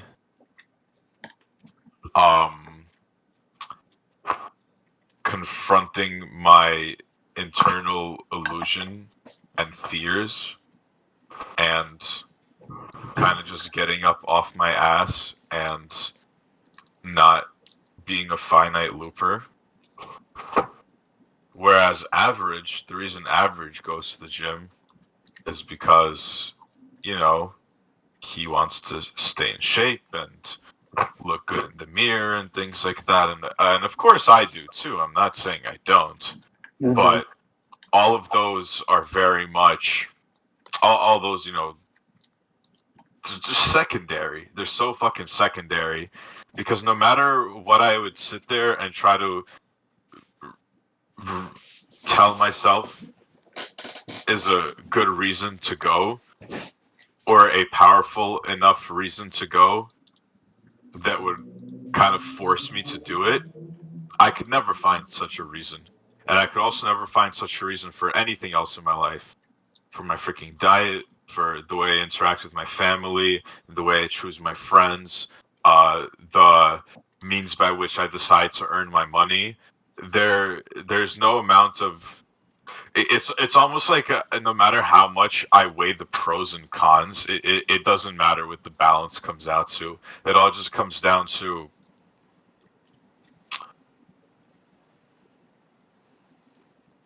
just how do I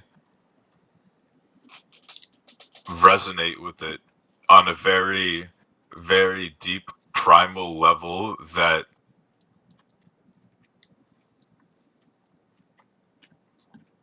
I cannot even phrase or even begin to imagine how to phrase because of the limited nature of language,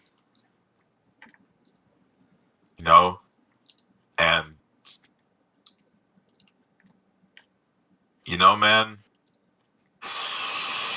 it's kind of like when you're interacting with a person that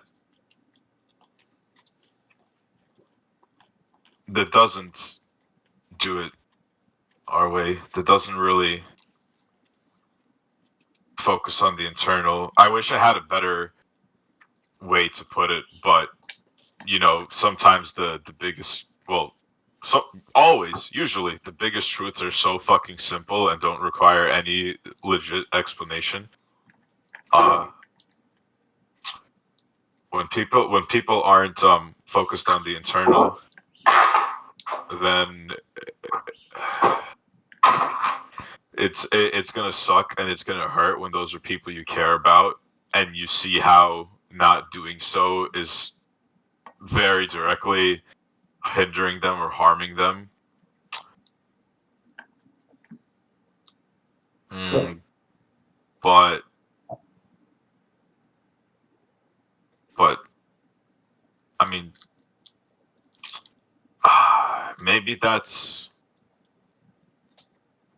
part of the whole thing, man. Maybe that's part of the whole thing, right? Maybe that's just one of the many layers that the universe has deemed fit for us to explore, and kind of a certain level of shit that we have to kind of come to peace with, because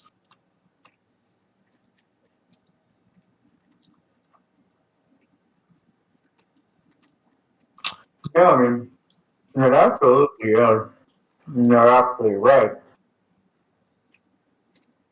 Yes, yes. This conversation for me kind of boiled down to, um, I'm fucking sick of it. yeah, I feel you. And like, why do I have to continue to do anything about it? You know? Yeah, For me, that's why definitely. I isolate myself. Um, you know, well, I will admit that part of the reason I isolate myself is when it comes to the when I think of the prospect of uh sharing my wokeness and my perspective on things with my family, I'm kind of fearful of it. I'm pretty fearful of it, 'cause, I don't want to. I'm afraid of the response. Um,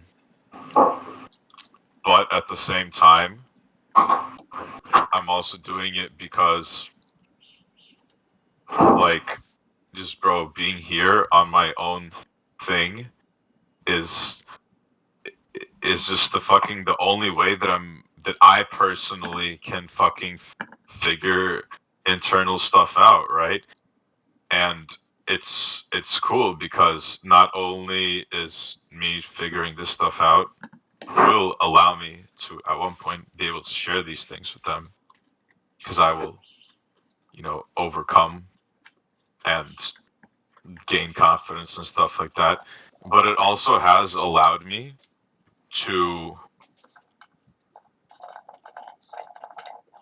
It's funny because even though I've separated myself from my family physically, and sometimes like like my parents and my brother would be like, "Well, I don't understand why you're living over there," and they wish I was around. I think isolating myself has been the best thing that I've ever done for my relationship with my family. And my whole thing, even in the face of them pushing against it, or in the face of, mm, let's say, financial difficulties, and knowing that if I were to just move back in with my family, a lot of things would be easier. I kind of just say no, fuck that, man, because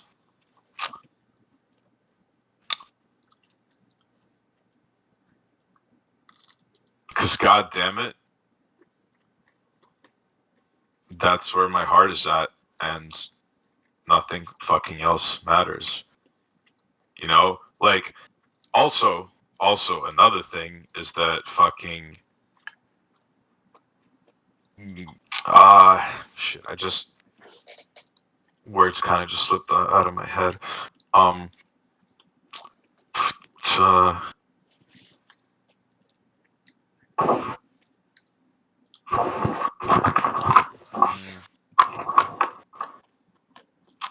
I had another thing to say about this.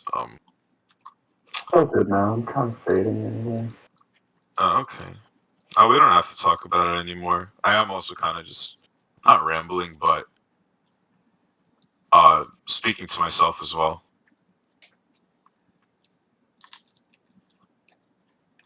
I Sure, think, I think you said good stuff, man.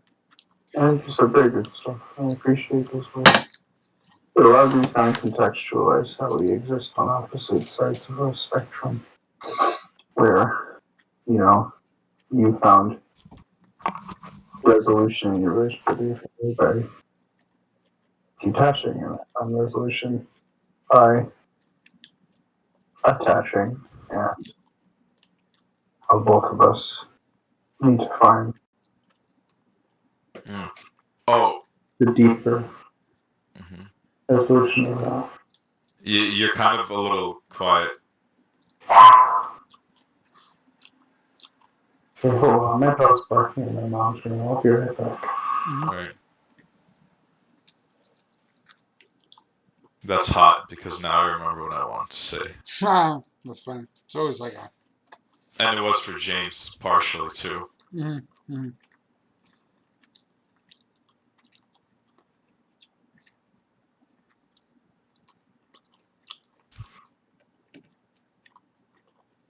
Tough stuff. I'll say.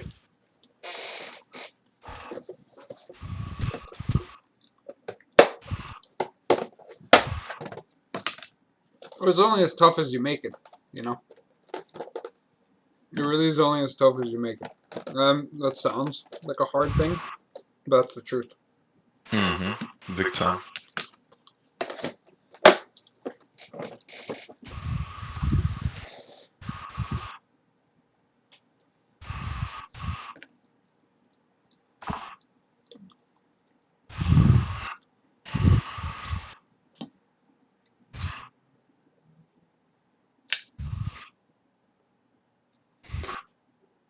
Are you winning your games?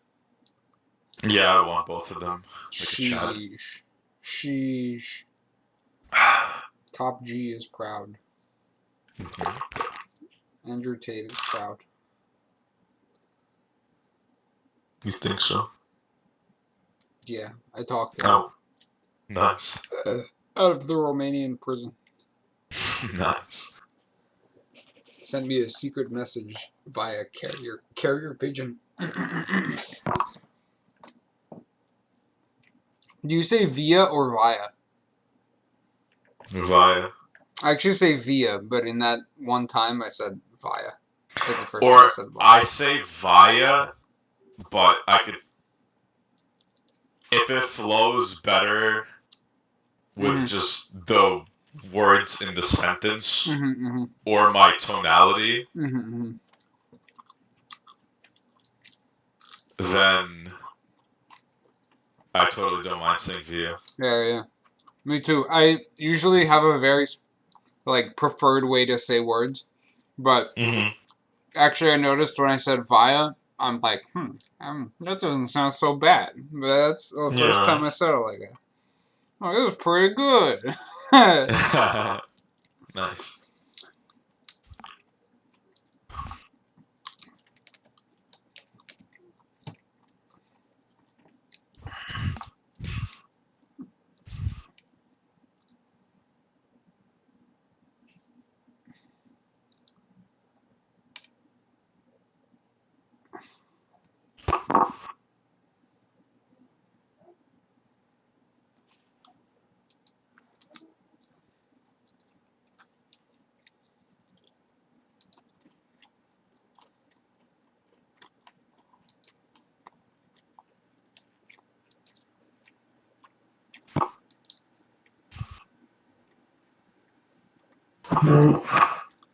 What's up, Brody? How was So, that? Huh? He's chilling, he said. I'm chilling. He's Oh, chilling. nice. Oh, James, so I remember the other thing I wanted to say. And I Okay. really wanted to say it because all the stuff that I was saying just now, this other thing I wanted to say made me realize, or it was me realizing how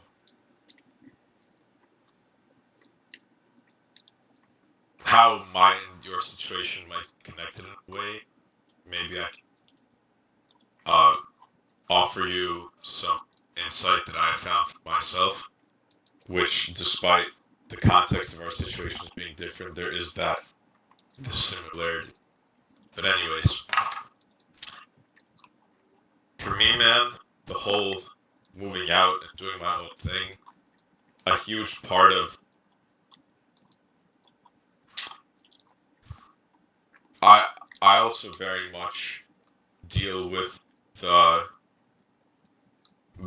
where I carry the burden of feeling a sense of responsibility towards my family. And in moving out, I well, first I should say that the sense of responsibility, there is both a there is both the aspect of it that it's a fear-based thing, but then also the flip side where I know that I can fulfill that responsibility in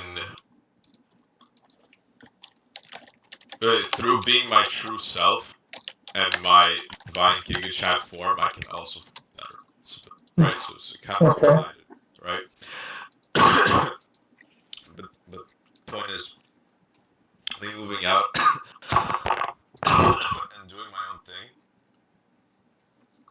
I was trying to separate myself from the fear based aspect of it while also clinging on or not giving up on idea that I fulfill that responsibility in a manner which I stay true to myself, right? And what I have found these last few years is that I some of that fear-based aspect of responsibility is still there. And it kind of goes to show because I've done a decent job of putting up an act that my family doesn't think I'm a complete shitter. Um, but I know within myself that as far as those standards go, I very much have been a lot of the time, especially when I was like fucking smoking weed, not anything at all, productive or otherwise.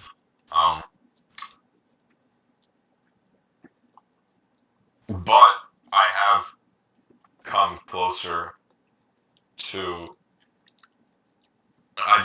better within myself about the whole thing. I feel less driven by fear, and I now more than ever feel in a position where I can see myself actually that myself. You It's cut funny. out. You cut out 2 words. I said You can see yourself. I'll go back like a sentence. I not only right now feel more removed from that fear than I ever have, but I also feel more than I ever have like I can actually see myself fulfilling that responsibility in a manner that's true to myself, as I was saying I want to do, Mm-hmm. that and as I genuinely believe in, Mm-hmm. and it's it was it still is very risky, and I mean I literally fucking I stopped going to college. Or well, I moved away first, and then like a month into not maybe like half a year into having moved away, I told my mom one day, I'm like, "Yo, mom, I don't really plan on continuing college anymore, cause like, why the fuck am I gonna, whatever the reasons.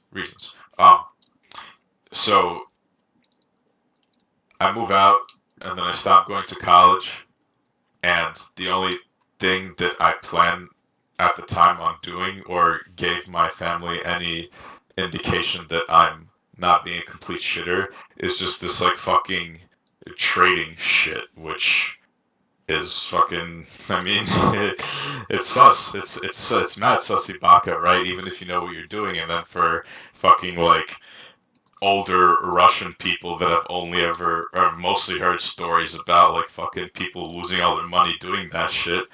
It was pretty sketchy, right? So And they're right. and That's they're the fun right, part. yeah. I Mike will learned tell you that. all about it. And they're right. Yeah, but I gotta tell you, man,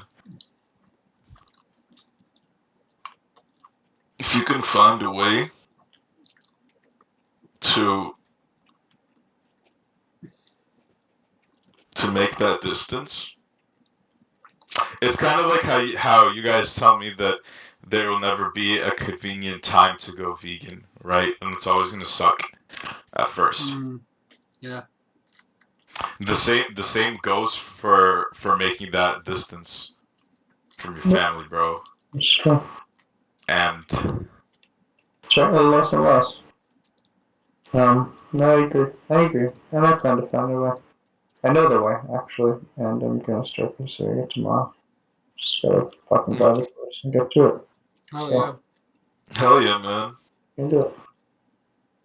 Also wanted to add something to what Arty said, unless you want the microphone, James. In which case, I concede the microphone. No. I will say one very quick, like several word Okay, sentence I'll final let you point. just do your piece, but then I'm going to bed. No disrespect. I really value the things you guys are telling me. No, completely understandable. Yeah, just one final quick thing is if you do start making that separation, um, well, I mean, I'm imagining that it would involve you like moving out and living on your own. That's also gonna be like probably like the biggest first step you could take to them, or at least your dad getting off your fucking neck about like thinking you're a shitter and stuff. It's like at least then you could like literally not using your mom's credit card is like a huge fucking like yeah, you can't tell me shit now. I'm just doing my own life. So it just works out in that way too. Um, Sure. though yeah, but yeah, go ahead. I just wanted to add that me, similarly to Artie's story, it was like, sorry, I should have stopped chewing when I started talking. When, similar to Arty's story, I also, for many years, wanted to help my parents, right? But then it just came the realization, not in one day, just over time, over many years, that it's like, this is pointless. And that the only thing I can do to help them is to help myself. I'm not really saying anything new. But, that it's like, I'd like to help them, but the only thing I can do to help them is help myself. And if I do try to help them in any way, and I really like egg them on, and like pour all my energy into them, it's going to be temporary. And then I'm going to stop doing that, and then it's going to go back to how, they are. Back to what their baseline is. So I'm like, I'm not doing that. I'm not living my whole life to pour energy into someone else, even if it's my parents, right? Because that's just like no way to live for anybody. And so yeah, I just wanted to share because I already said he felt similarly about that thing of like, that he felt he had a responsibility to help them, and so did I. But then really, it's just at the end of it, just through trial and error and constant uh, consistent like validation of the same thing, that it's like, no, you cannot help them. The only way you could possibly help them, even have any chance of their situation changing, or any way you could have a chance of you influencing them in any way, is just to work on yourself, And that's the only.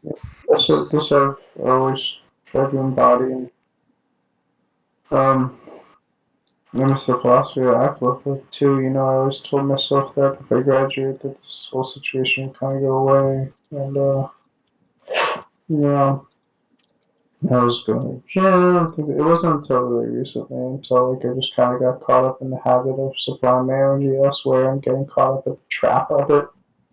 Um, like I recognize that. Yeah. You know how we. Sorry. Go. That's all. You know how we said, how we were talking about before, about how some things can be misinterpreted as progress when really they just like throw you back in a circle? Is like in the Yeah. college, this is just like my perception of it, obviously, so I'm not like trying to tell you about all the allegories in your life, but because you know that best. But it feels like to me that the college is not something that you wanted to do.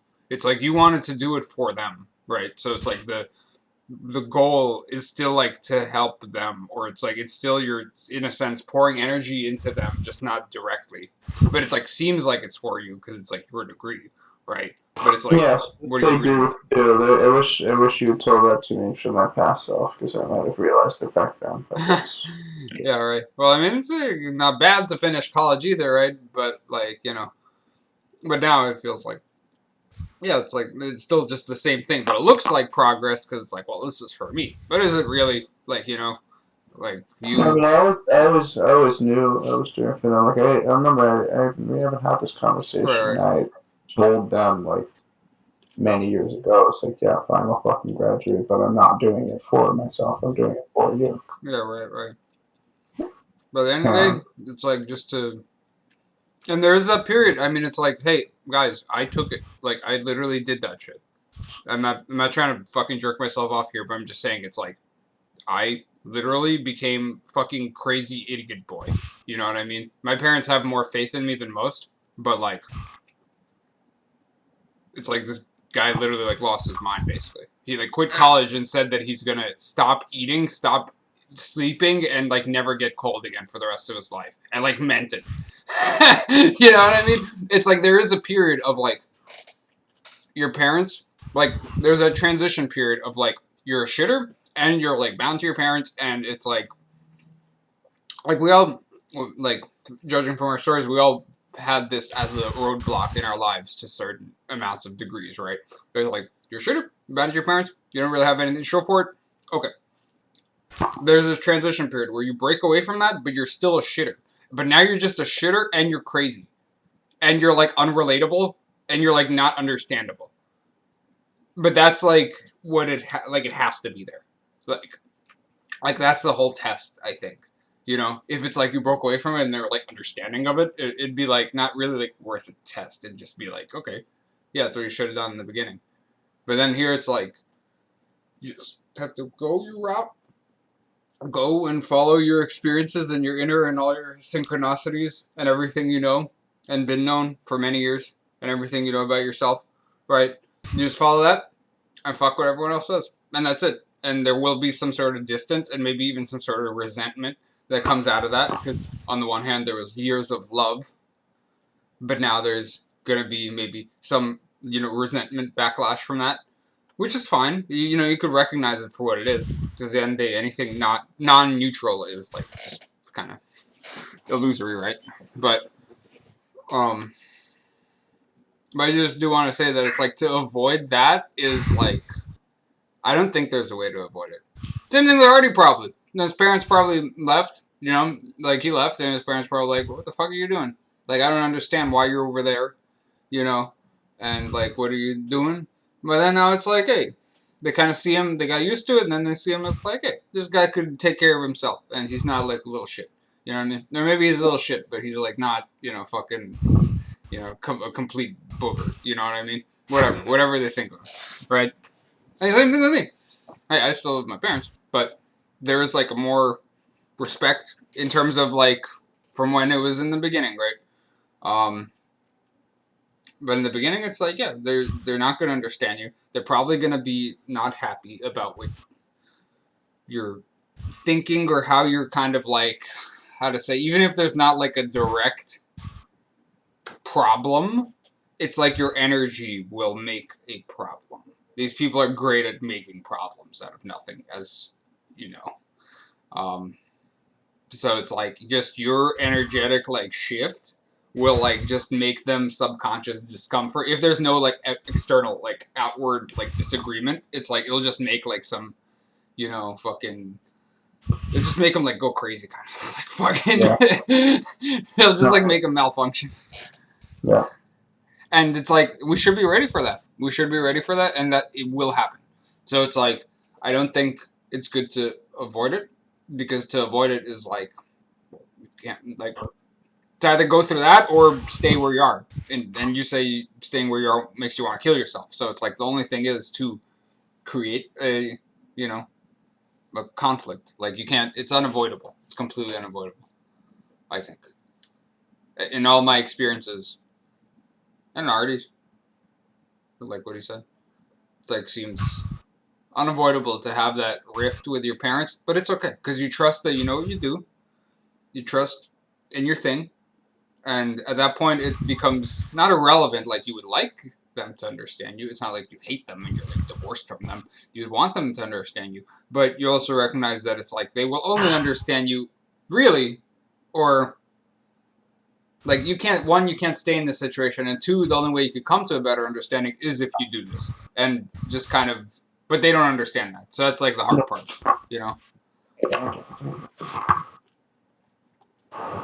Mike, while you were spitting all that, That's it for me. I recorded this, by the way. totally fine. Oh yeah, you better keep recording. I got stuff to say. But James gotta leave though. James said no, he's that's falling fine. asleep. That's fine. That's why we Thank you record the for everything. videos. Thank you, guys. Have a good night, man. Love you, Brody. We'll talk soon. Yeah. See you, dude. Alright, Brody, go on. Gangster. So while you were spitting all of that, I'm not gonna lie, I actually didn't hear a lot of it. That's okay. Because I was realizing a lot of stuff in my head. Mm-hmm. And also kind of just I allowed myself because I sort of understood what you were saying as you started saying it. Yeah. So it feels bad tuning out, but I realized something, or I guess this is stuff I already knew, but I just found a way to articulate it, Mm-hmm. and it has to do with the parental, like the parent-kids or sibling relationship. Mm-hmm. And I believe these words that I just came up with to be very powerful. Mm-hmm. That I'm actually like excited to, like, I'm not gonna go out of my way to say this, or the next time I kind of have some kind of conversation. Maybe I'm sitting there with my mom and she's talking about like like expressing, maybe not directly, but expressing. I could feel that she's kind of like still, in doubt of what I'm doing out here, possibly being a shitter. Mm-hmm. Is something I would really want to say to her.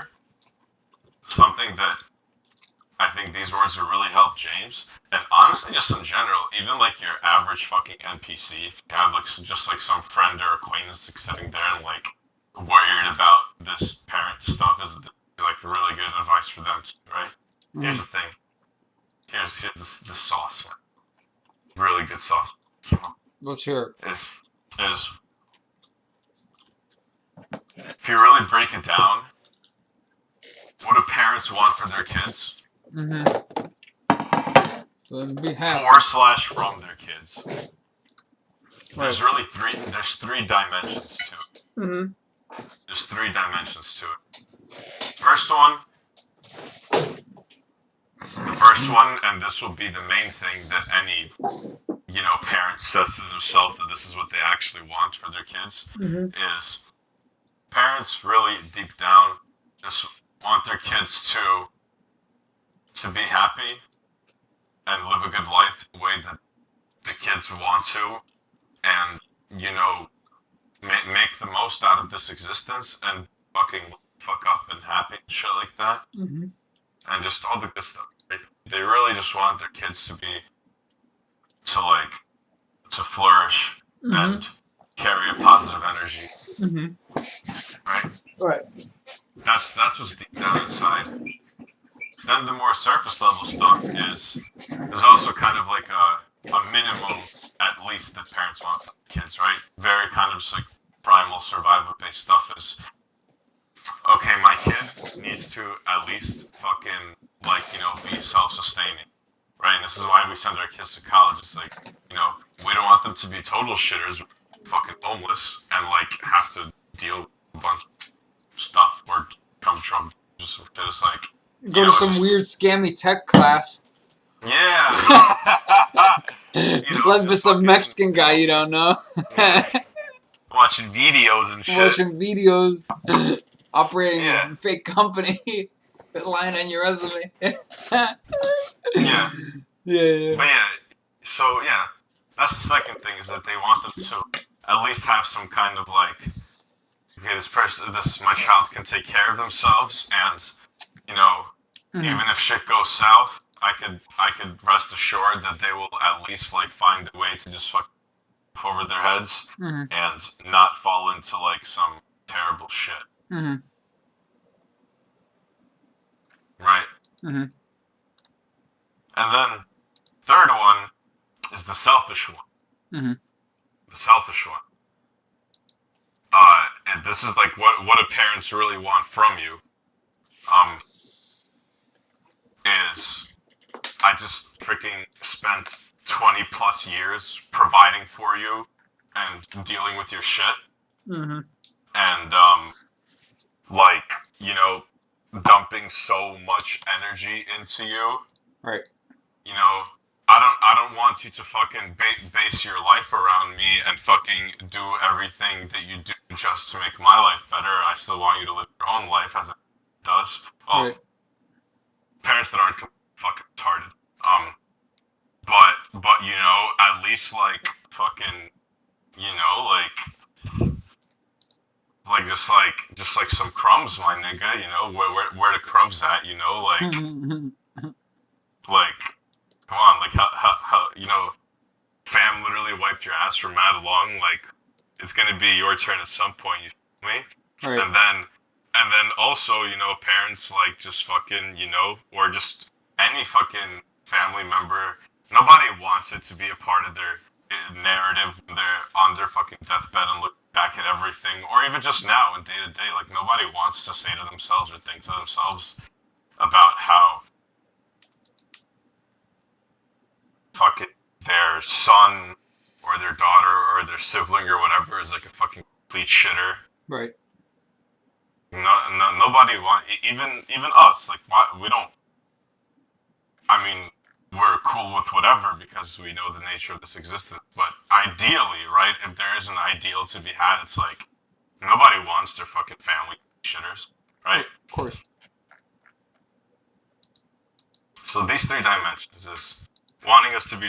I'll just kind of compress them into very, like, short words that maybe aren't the best ways to describe them, but you get what I'm saying. Mm-hmm. Is wanting their kids to truly be happy, wanting them to be able to take care of themselves on a material level, Mm-hmm. and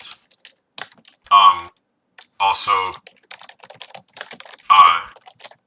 you know, giving back to the family and not being able and not making that right. Right. All of these completely understandable and justified in my estimate. You know, you might argue Mm-hmm.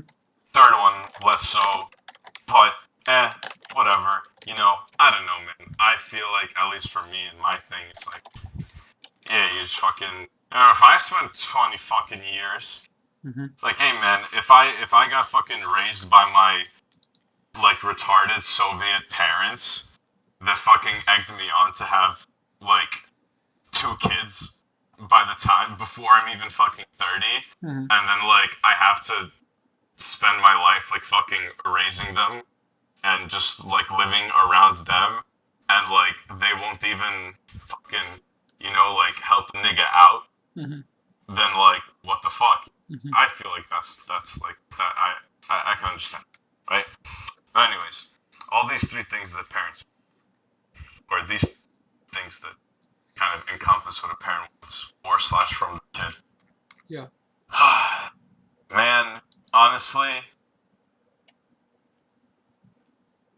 I was picturing myself talking to my mom about this. It's like, Mom, listen, these are the things that you really want. Break it down, right? Mm-hmm. And Mom, I could tell you with utmost confidence and certainty, and not bullshitting you at all, that me, my own thing out here, living in sardine cans, taking shady coding courses from Mexicans, Yes. is exactly, I believe, exactly what I have to achieve all 3 of those things. Mm-hmm. And I do want to achieve them. Don't you think I don't? I fucking obviously, want to be happy and live my own life and be proud of the decisions I make and stuff like that. Like, fucking obviously, who doesn't? I fucking obviously want to at least be able to fucking, like, I mean, I'm not going to tell them that I won't freak out if I end up in, or maybe I will, You won't but freak out. What? if I'm in a forest, but anyways, I obviously also fucking want to at least, like, have a home. Like, I'm never going to want to be homeless. Like, fuck that. Mm-hmm. Why that would even be that actually was always a funny one to me. It's like, man, if I drop out of college and you think that because of that, I won't be able to find a way to sustain myself, like, you must think I'm fucking retarded. Like, you actually must think I'm fucking retarded. Think that a young, healthy, able-bodied man with a first world education in a first world country, not find a way to at least, like, if nothing else, pay rent. Right. Like, you must think I'm fucking retarded. Yeah. If I Right. can't do that. Yeah. If Right. that's like a concern, right? Right. I Yeah. hear that. And then I also, not as obviously, but I do also very much genuinely want to, you know, be a beacon of light in family that will be able to enhance their lives. Not now. I can't right now. I fucking can't. God wants to right now. But at some point, that is definitely a part of the narrative that I want to establish myself. I hear you. So yeah, it's like, this is, I literally fucking know without a question that this is the best way that I can become a person that satisfies all those things. I hear you, So buddy. so so it's like fucking take it or leave it. Mm-hmm. I hear it, my dude. Indeed it is the only way. I think so.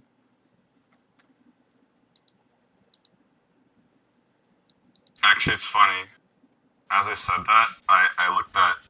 I happen to have two pictures on my like TV stand. My TV stand is like very out of the way. It's like my TV isn't in front of my bed or anything like that.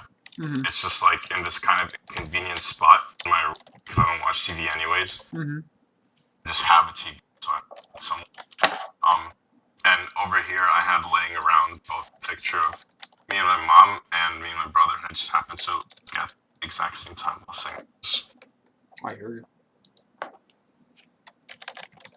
But yeah, man. So really, it's like as long as you what you, there is problem. You cut out a little bit. I said as long as you really believe in. You're cutting out again. Hello. Hello. Testing. Yeah, it worked. Can you hear me? Yep.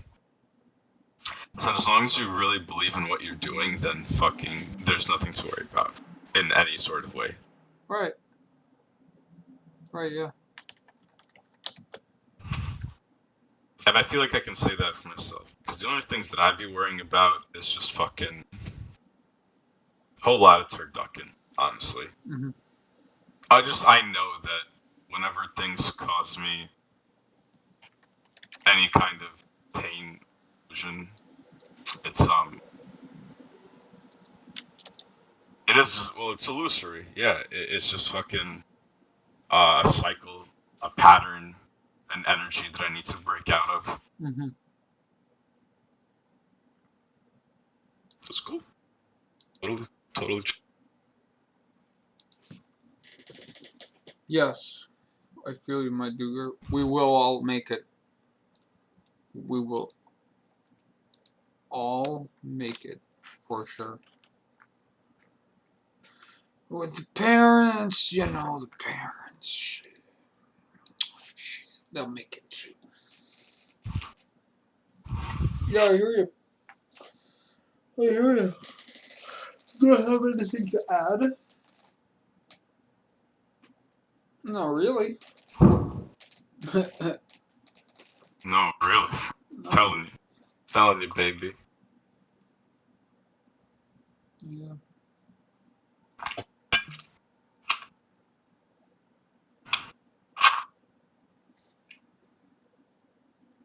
Yeah, parents are a good test. Good test in this life. It's a good test in this life. It's one of the main tests. It might be the main one. Probably is, honestly. How to be your own person. How to listen to your own yeah, I inner. was gonna say in a what's the word? In an allegorical sense, it perhaps very much is the test. Yeah. Because it's like you got these people, man, that first off, like well, for the most part, right? There's people that are just like completely fucked. They grow up in trailer parks, or like their fucking moms threw them in a dumpster, or some shit like that. Mm-hmm. People like that, which is unfortunate, you know. Mm-hmm.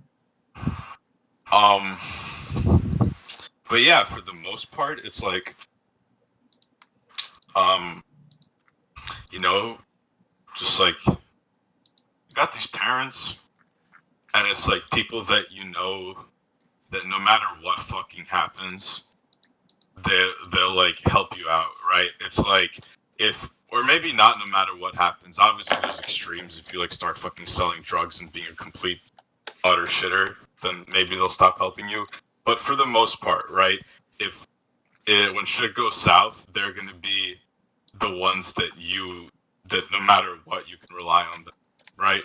Mm-hmm. Which is always kind of like a safety net. Mm-hmm. It's like a safety net. It's like playing a game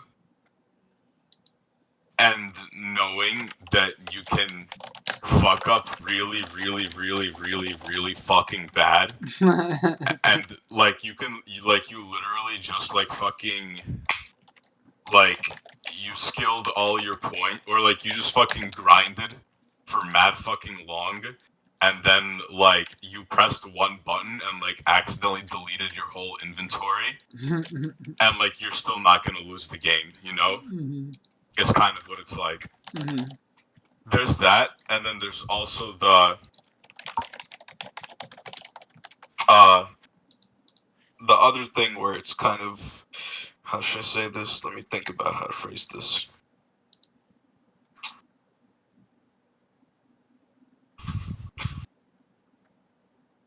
Mm,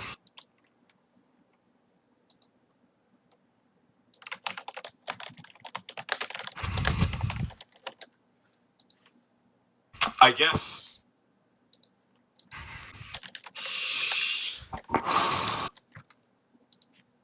Mm. If you if you were to, or if you are to grow to be a powerful and positive and true force, and just be that nigga that like walks around and just fucking, like, you're literally so fucking dank that like people and things around you automatically become dank in your presence without you even having to, like, you don't have to submit any energy, right? There's just like so much fucking divine masculine flowing out of your ass that like people are like walking around picking up the scraps, you know? It's like, oh, he left some crumbs behind, we ought to pick it up, you know? That if you really are to do that, then how you're able to fucking make your family's lives better is like the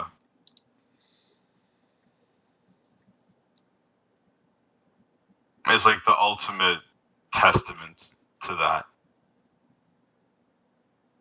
You know what I mean? I get you. I do. And I mean specifically like things like external, like not purely for yourself, right?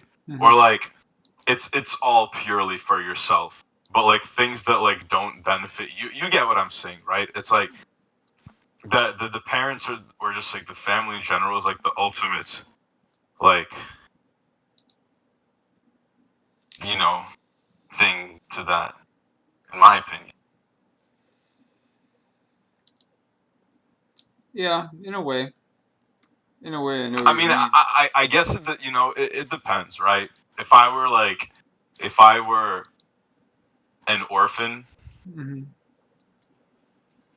grew up in like some fucking shithole war torn country, and I didn't know my parents, or they were dead or whatever, but I was equally as woke doing all the same shit. For me, maybe it wouldn't be the parents, it would be like fucking, I don't know, um like building a fucking school in my community or some shit like that, or a hospital. I don't know, but point is, well, for us, right? We are fortunate enough to be given more palatable and easier to rationalize uh, business requirements.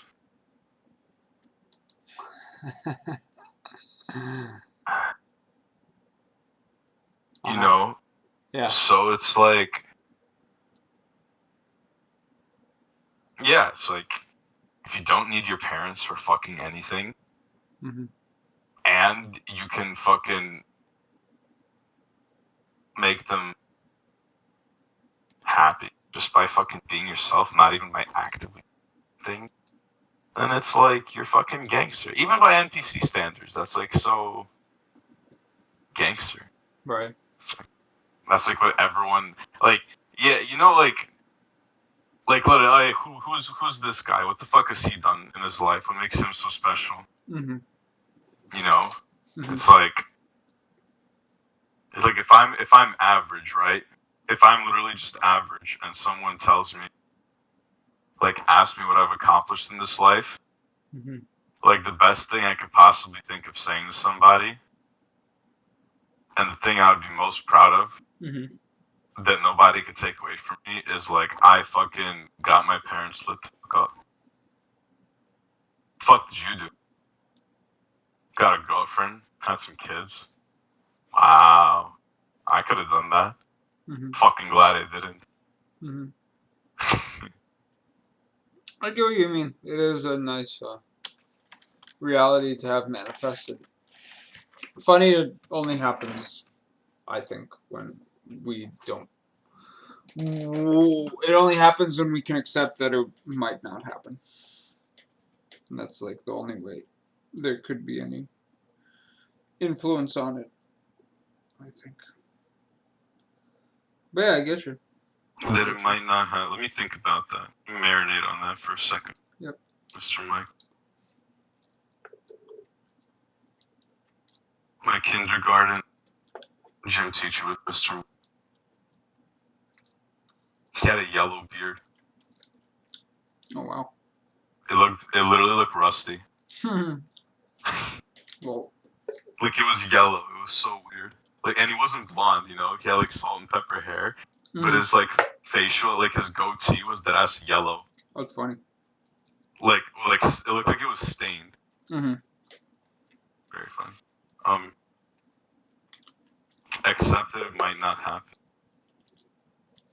Because the only way you would be able to have any sort of influence is if you actually grew in your insides. And the only way you're actually going to grow in your insides is if you divorce. Because it's like I said it before, it's like your parents represent the old you, because they are, like, you are your parents till you're, like, at least, like, 14 or something. You're literally, like, not a fucking person. So in that way, they do represent an old version of you. And you, kind of not passing the test of, like, not being under their thumb or not being under their, like, acceptance, right? That's like not like coming away from that old version of you. You know what I mean? And that has to happen in full, to really to really bring yourself to a new level, and then that makes kind of like a rift between you two to varying degrees. And so during that's like, during that rift, it's like you're not focusing on them, and you're not caring about what they think about you. Or even if you care, you accept that that this is the only way it could be. Like, you have to follow what you know about yourself. And so, yeah, so in that way, it's like you not caring about them, quote unquote, or their expectations is the only thing that'll actually let you come into that version of yourself, which would be the only version that has anything worth teaching them. Right. It's like, even we could say the stuff we say now, but how much experience do you really have to back it up?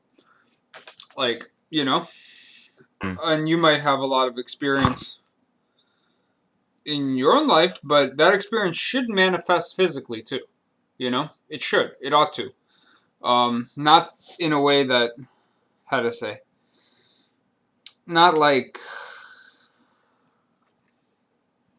everyone's goal is for the physical manifestation, right? But it's like, I'd say it's like if you're well enough in your path that you have something to tell someone, then they should be able to see it immediately. Or if they don't, then... Say that again. Say that part again. Like, if you're far enough in your path that you are qualified to tell someone something or give them advice, so to speak, then they should just be able to see that immediately. They should want your advice just by looking at you,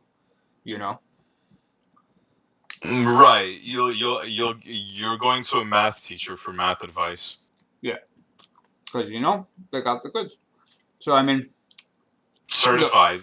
Yeah, they're certified, exactly. The certified hood goods. Exactly. They made a fake resume. No, I'm just kidding. Yeah, but it's like, till then, your experiences are your experiences for you. They are confirmed. I'm not like obviously fudding your spiritual knowledge, but it's like this is for you. And when it'll have some effect on other people, well, then probably you won't even have to and might not even want to tell them about it. Like, Right. well, with your parents, you probably would, but it's like, that'll just be written on your presence. That'll just be like, they'll be like, hey, that's a Yeah. stand-up guy. Wonder what he's doing. They're gonna ask you. You don't even have to ask. And then it's probably gonna be fucking annoying, too. Yeah. It's funny when you put it like that because if you think about animals, uh-huh. like this whole riff thing and kind of like doing your own thing makes perfect sense, right? Because think about animals, right? Like lions will raise their cubs, Yep. and then one day there's gonna be like, "I nigga, go hunt, bye," Right. you know, Right. and it's like a lion's gonna go fucking hunt and shit, Mm-hmm. and fucking and yeah, pretty much it's like there is no way to like, and that's how animals become fully independent, right? Mm-hmm. And even for us, there is no way to become fully independent Mm-hmm. unless you completely separate yourself. Well, kind of sounds like fucking the doy now that I'm enunciating it, Right, but right. in order to become fully independent, you have to fully separate yourself from that which you have depended on for so long. Yeah. Yeah, for real. For real. No, I like it. I like it because that's so simple and all of this shit is honestly so simple. That's just like, it's super the Right. door. It's like when James said he felt trapped by his parent. Or he said Yeah. he felt trapped and then independently said, that his progress is dependent on his parents. But then it's like, are those two things really connecting?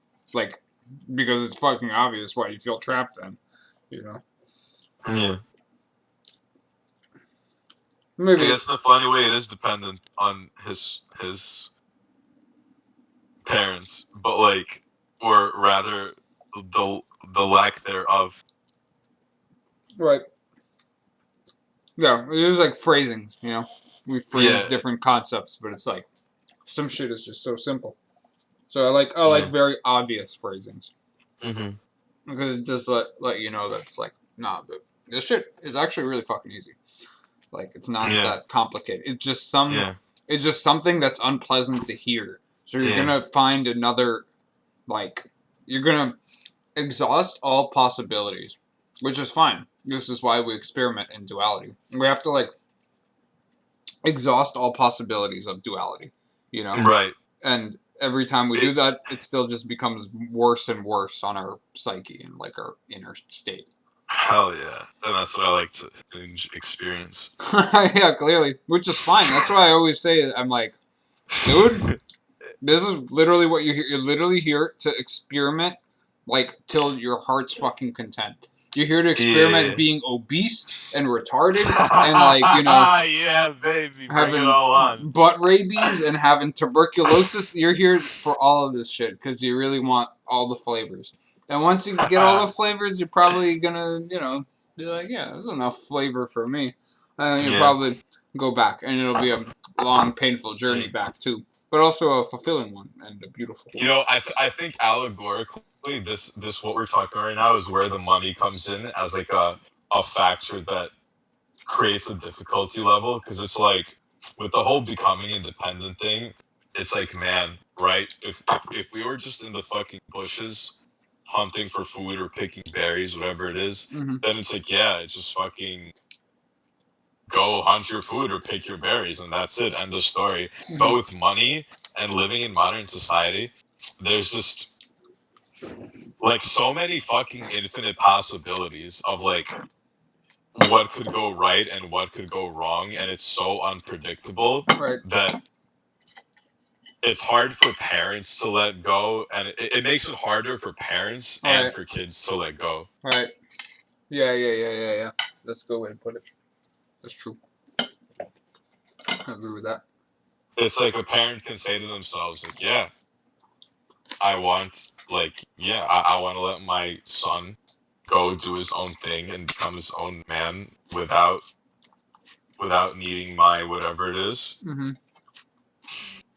But it's like, what if this guy fucks up Mm-hmm.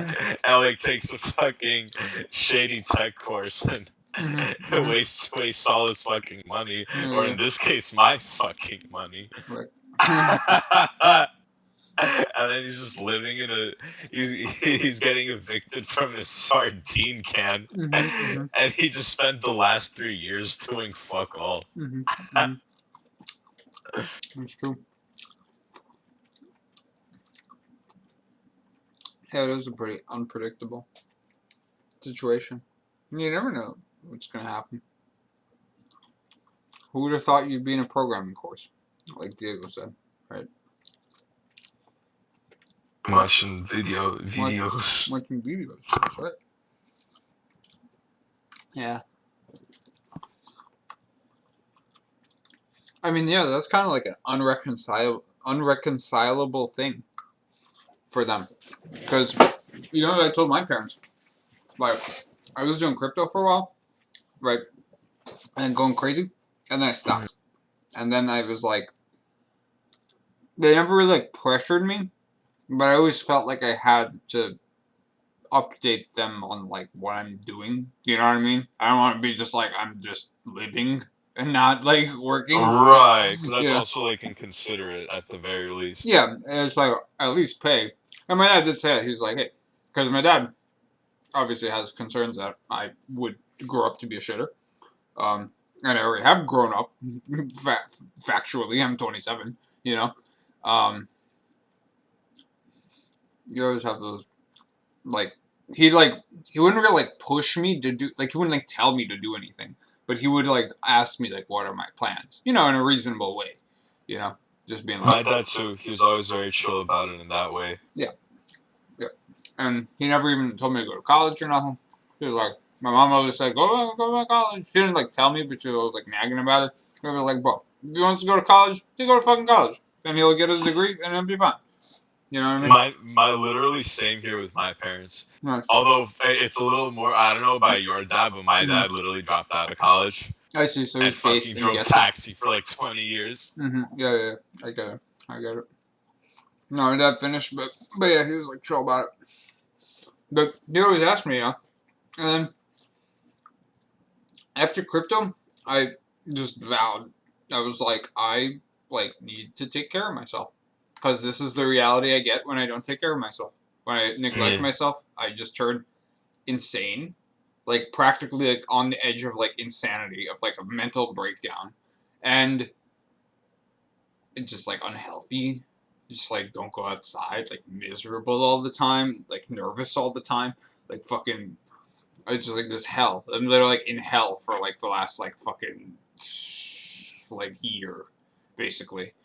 Um, and then I was just like, I don't know what the fuck I'm gonna do for money.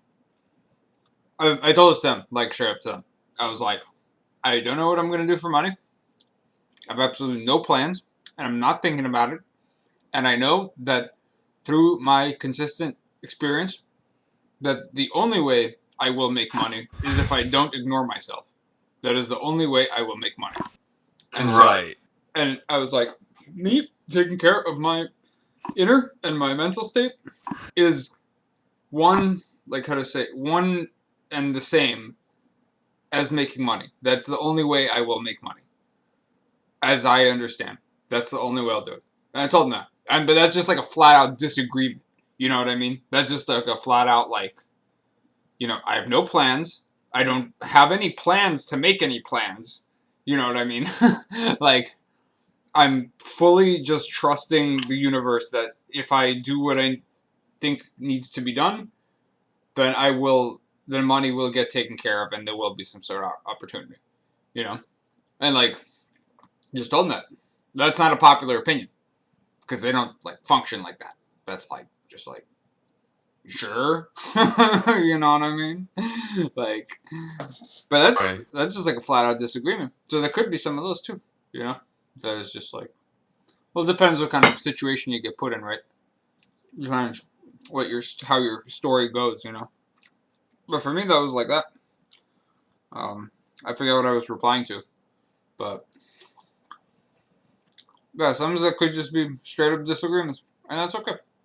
That's part of the rift. I mean, like, but oh yeah, that they want like you to be secure and like you know, you're saying how everything's unpredictable, right? It's like designed that way, kind of. But it's like, yeah, there's all this unpredictableness.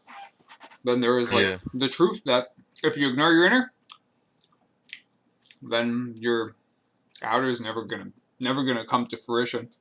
And the only way it will Mhm. is if you don't. But Dang straight. that's not really like a, you know, that's what I'm saying. It's like you tell that to them now. It's like, the fuck does that mean? Like you didn't do anything. You know what I mean? You had nothing to show for it. So it's like that doesn't mean anything. So there is just like this rift, you know. But Yeah. and kind of like this misunderstanding, depending on whether you tell them or not. I think we should tell them because I think not telling them is an implicit consent to kind of like when you tell them you construct your own truth. It's like you made this rift, so you're kind of like Right. making a separation, and now you have to like stand up on your own to like uphold that what you said. Mhm. You know, so I do think it's better to say it, but in any case, it's like there's still like not a full. There's not like a synchronization with like how you view the world anymore. You know, but if you do some shit, man, you can tell. You know, um, Right. but in that way, you know, it's just like not being reliant on their worldview and their like what they think is best, you know. Yeah. You know, it's funny. I realized that. I mean, I've like had this thought before, but I just had it more concretely now that you're saying this. It's like, like, I bro, I'm like mad, or for a long time I was like hyper distant from my family. Like I would barely ever, I would just like practically never call them. Right. If they called me, I'd pick up. So, but a lot of times I wouldn't. You mean like recently? No, Like the last year? Or even before. yeah. I've been better about it recently, for sure. I've been like actually, I like making conscious efforts to stay on top of it. But yeah, it's like I wouldn't want to speak to them because it's like the fuck is there to speak about? Mm-hmm. Like I'm like depressed and fucking not like I'm just in a bad place. Mm-hmm. Like I'm not like I have a lot of shit to figure out and a lot of like growing to do and a lot of experiences to have and fucking all this shit. Mm-hmm. It's like why the fuck am I gonna talk to you before any of that? Mm-hmm. Like I don't have anything to Right. provide. Right. I don't Right. have anything to offer you, and there's nothing that I want from you Right. except sometimes money. I kind of really need, you know. Mm-hmm. Well, yeah, I feel um, but you know, of course, like obviously they're concerned and they want to at least like hear them alive and stuff. So just gonna. yeah. Mm-hmm. Yeah, I get what you mean. Get what you mean, my dude. I don't know how you guys do it though. I Maybe it's just because How my mom is super fucking lit. No, but I do that to my dad too, and he's like not super fucking lit or anything. how you guys? Well, who me and James? Yeah, like I tell my How- parents like everything, like literally like everything, like even thoughts that are like not fully matured yet, even thoughts that are like I'm just ruminating on them. I'll tell them what I'm ruminating about, even, you know, not even like planning a big speech or nothing, just like, you know what I mean. But you guys seem kind of like I don't know, more willing to hide stuff from them. Like you hide. Well, you recently didn't hide because you told your mom, or was it your dad, or maybe both, how you felt and how you were depressed, right? But I mean, it wouldn't be something that only ever happened once. So, dude, all right, when was this? mm, I don't know, like a month ago or so. But you told us a few times already. You mean? I mean, in different situations, sure. Yeah, yeah. I'm like most open with my mom, probably. Right. Or I mean, like I don't tell them the hyper woke stuff. Right. Yeah, I get you. This is kind of pointless too, anyway. Right. I mean, I like.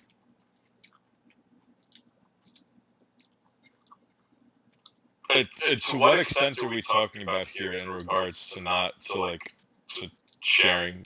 Like, what level of stuff are we talking about sharing slash hiding? Oh yeah, I mean like spiritual stuff. Like, yeah, I mean you don't really have to share that. I just meant like how you feel, you know? Because there's spirituality, right? But then there's also like there's Just like like my strict. emotional state. Yeah, like there's strictly spirit. Like everything's fucking spiritual because you are spiritual. It's a stupid ass word. You know what I mean? But to the Oh normies, no, it's like yeah. I mean, I used to do that shit all the time where I'd be like fucking like I'd be depressed all the fucking time, and every time I'd speak to my parents on the phone, I kind of swallow it with my breath and be like, "Yeah, everything's fine. You know, I'm yeah. okay." No No, way. I stopped doing that some time ago already. Yeah. That's like I mean, like awful. I think that's like so like how can the person even do that to their parents, dude? Like your parents are like that's like literally all they care about. Yeah. yeah. Oh no, but also I would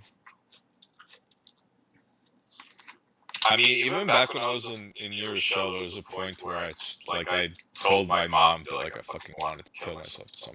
Mm-hmm. Oh, I So heard. I was never like completely. It was never like something that I would absolutely refuse to do Mm-hmm. per se. Mm-hmm. But also part of it was kind of just like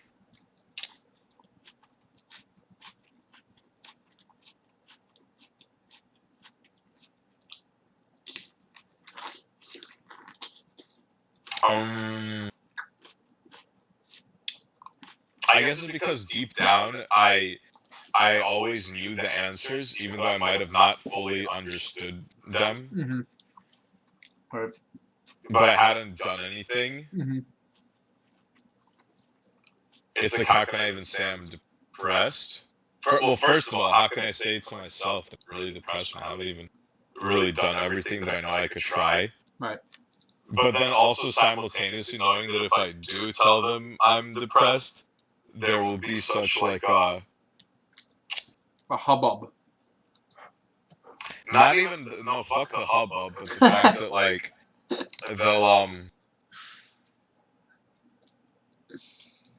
like their attempts to help me navigate my feelings Mm-hmm. might just put more ideas into my head that will muddy things even more, and I didn't want that. Right. I hear you. But funny because a lot of times talking to my parents, especially my mom. Yep.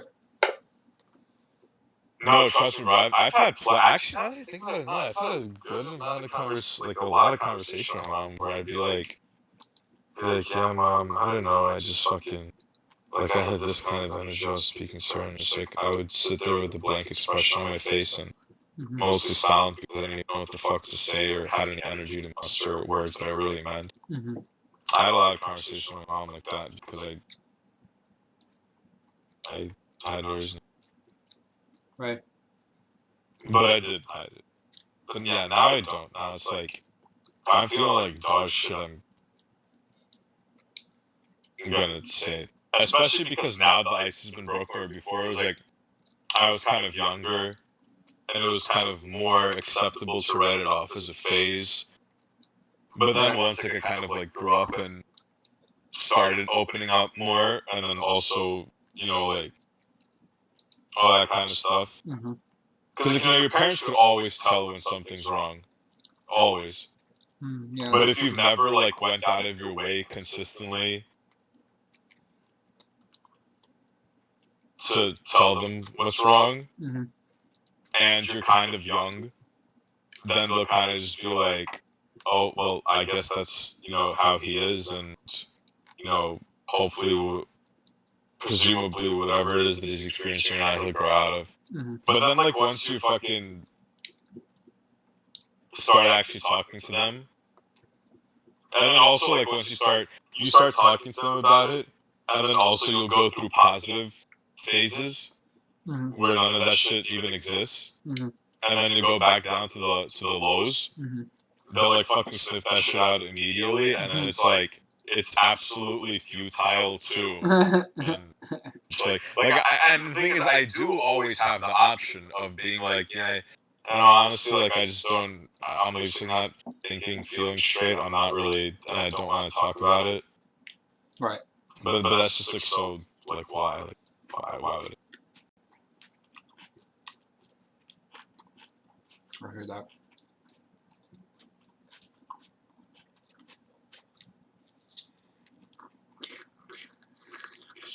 I'd say the main thing I hide is probably that, and I'd be lying about like just like stuff to make them think I'm not an absolute shitter, like what I eat and uh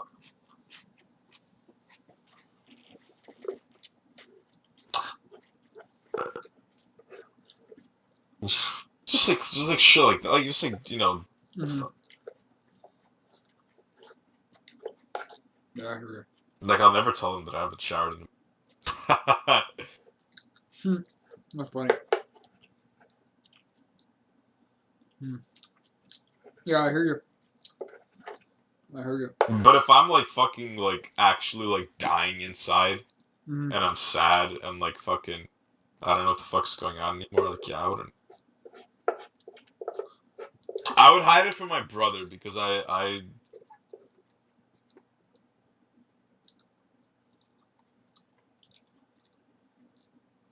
kind of know how you'd respond. I don't want, or it's not that he'd respond in a bad way. I just think it'd be conducive.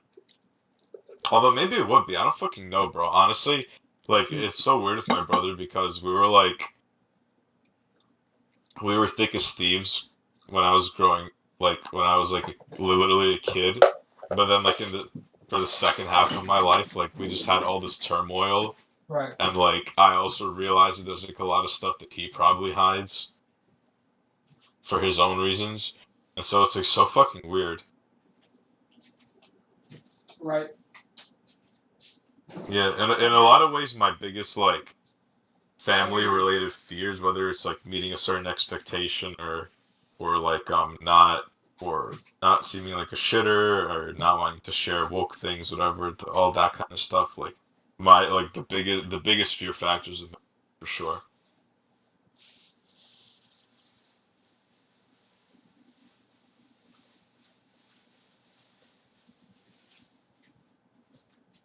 I'm Although hearing all that's of it. something. What you said? What? What?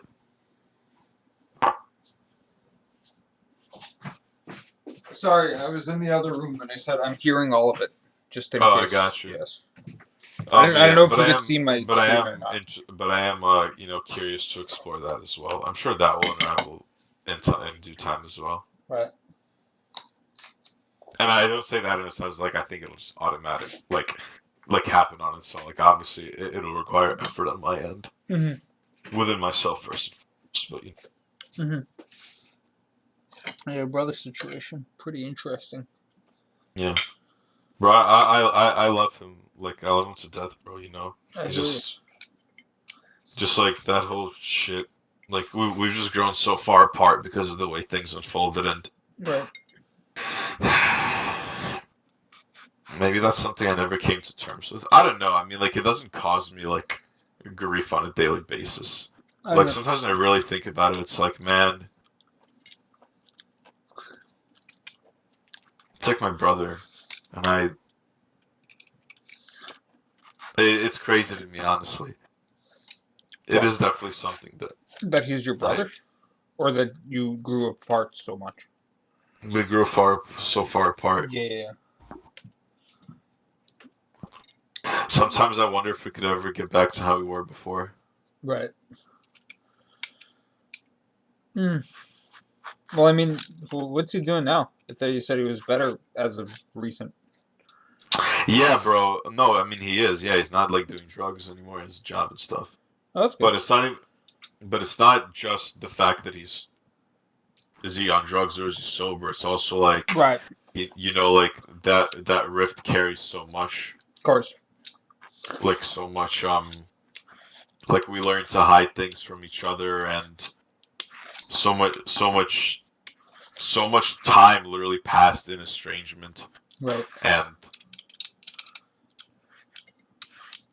it's just so incredibly complex that I couldn't even begin to like I get you. Yeah. start articulating all of this, I see it. I definitely even to see it. myself in my own head. I definitely see it. Well, you know, maybe that's what everyone needs for a little bit, and maybe you guys come back to it later. No, yeah, it's Who cool. knows? It's cool.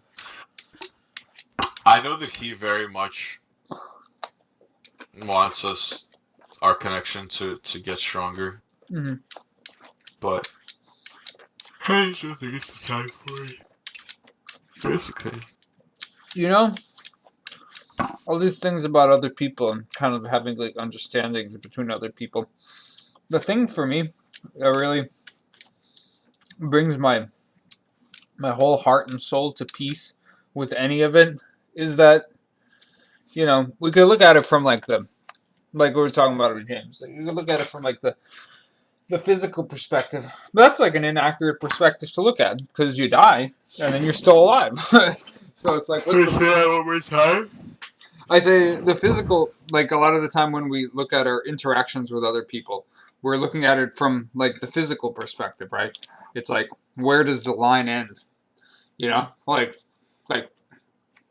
will I reconcile or have an understanding with my brother again, like before he dies, for example? You know what I mean?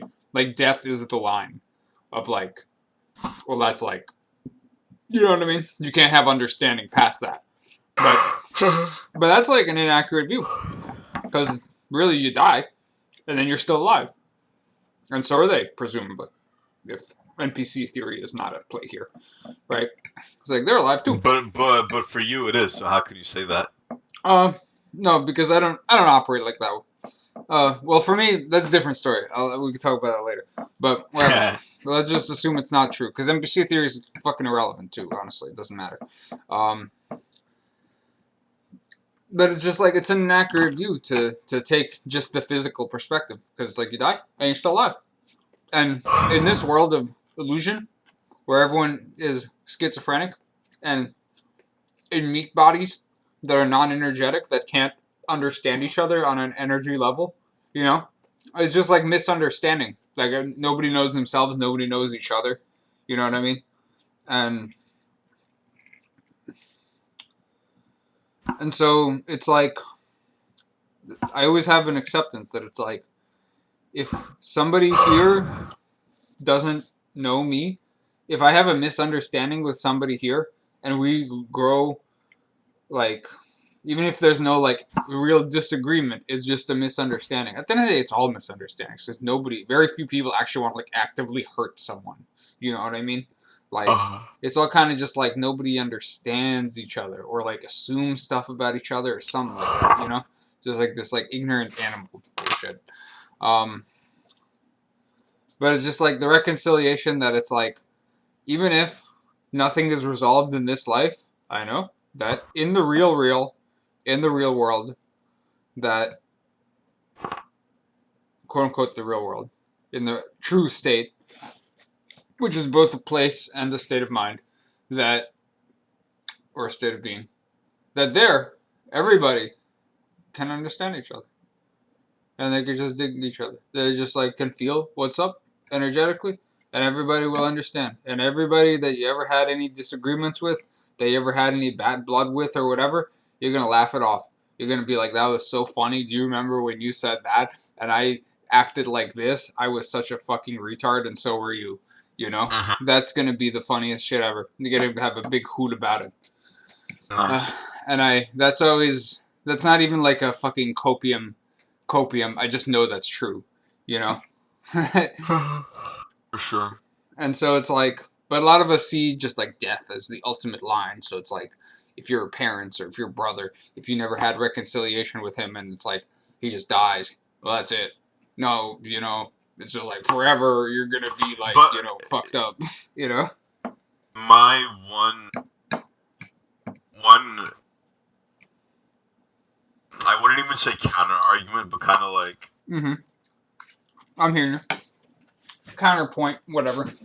well, yeah, I'll just say it. If that is the Wait, case, dude, hold on. Literally 10 seconds. Hold on.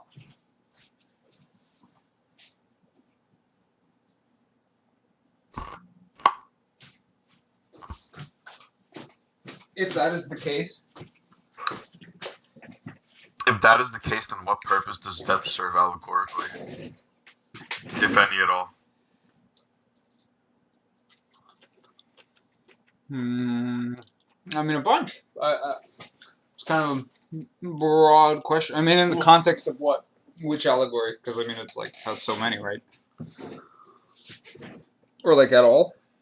Oh, let's say this context that we're talking about, because if someone dies, Yeah. allegorically, you are not able to communicate with them.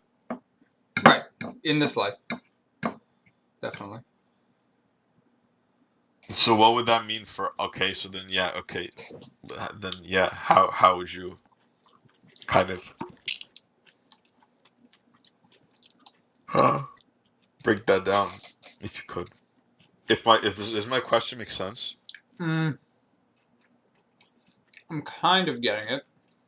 Like, if you're saying it doesn't matter if you don't resolve things between yourself and another person Mm-hmm. before they die, Mm-hmm. because then you could see each other after death anyways. Mm-hmm. Then within the context of interpersonal Mm-hmm. relationships, Right. what purpose does death serve allegorically? Right. Because within this allegory context, death, one of the things of death is you literally are never speaking to this person again. Mm-hmm. I think death is like,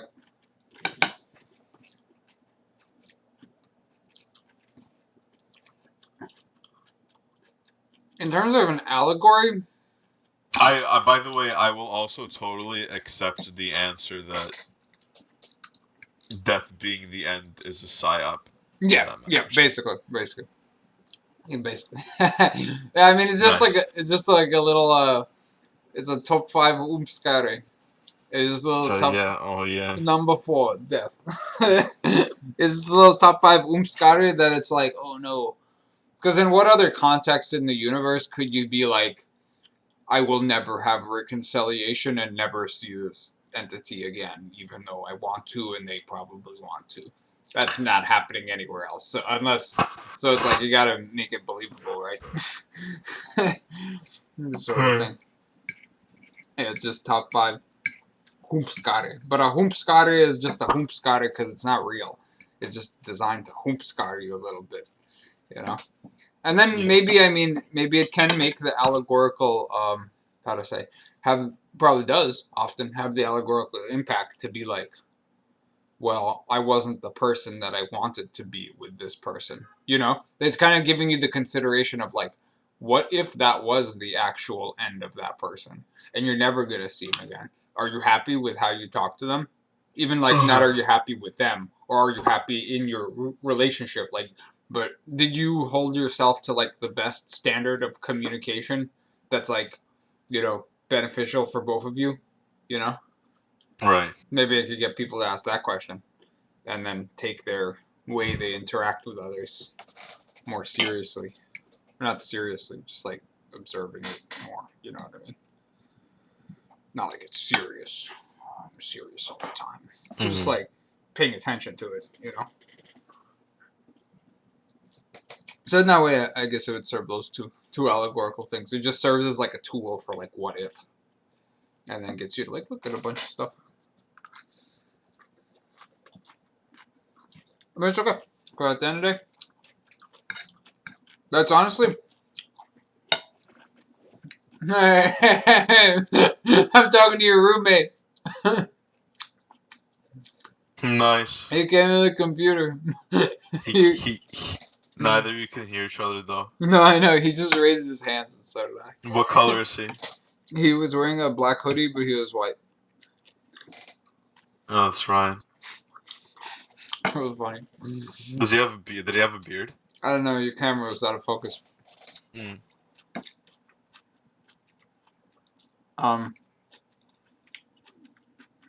But yeah, because dude, I realized like in those last 6 months, I realized like kind of the biggest part of getting woke is just not being affected by time.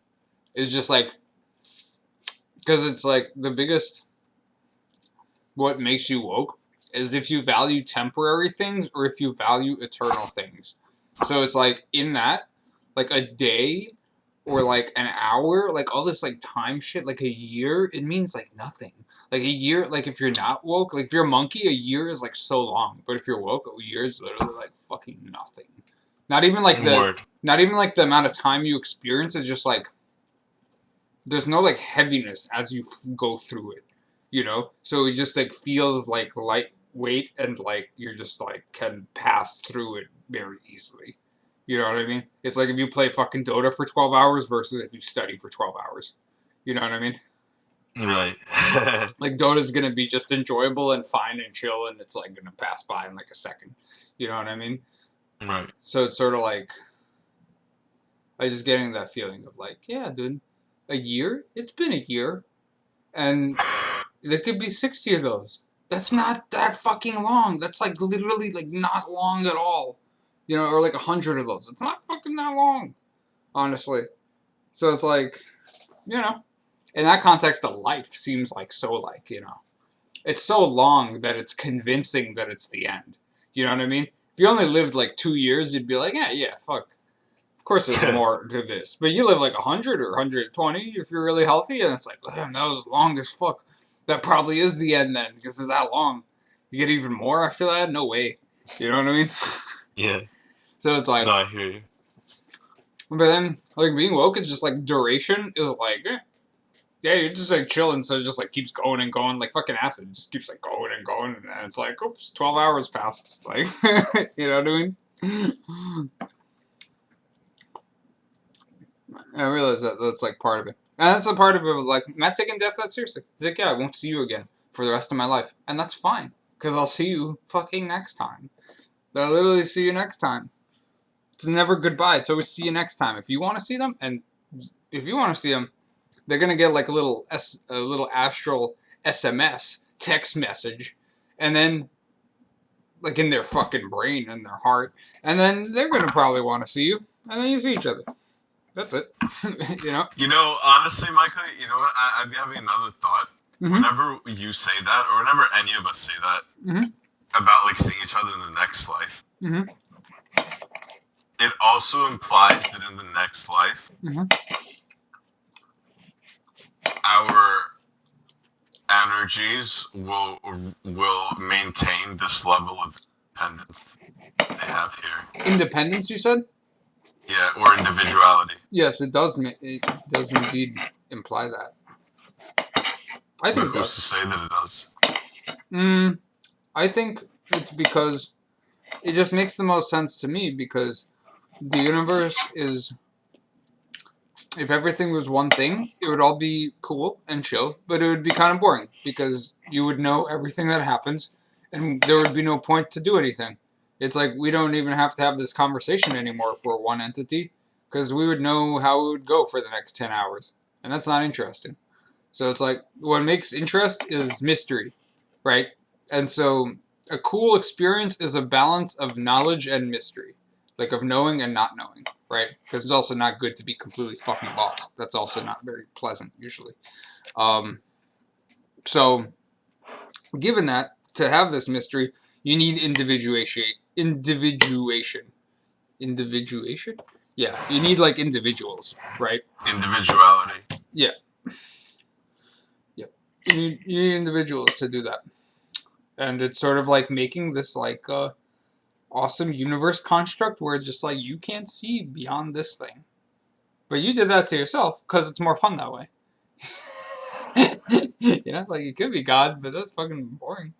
Boring shit. I mean, it's cool, and maybe you got the option to. Yeah, I feel like you always have the option to return to that, like, more primal. You said the word primal earlier, and it makes it's really interesting how people use that to mean like monkeys, but like primal meaning like original. Like you can go back to that more that Yeah, original. I would use it for either.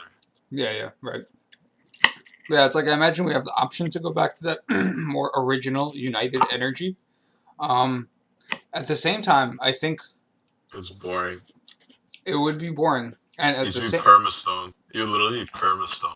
yeah, well, basically, and it would be chill. Like it'd be super chill. Don't get me wrong, but it would also be probably boring.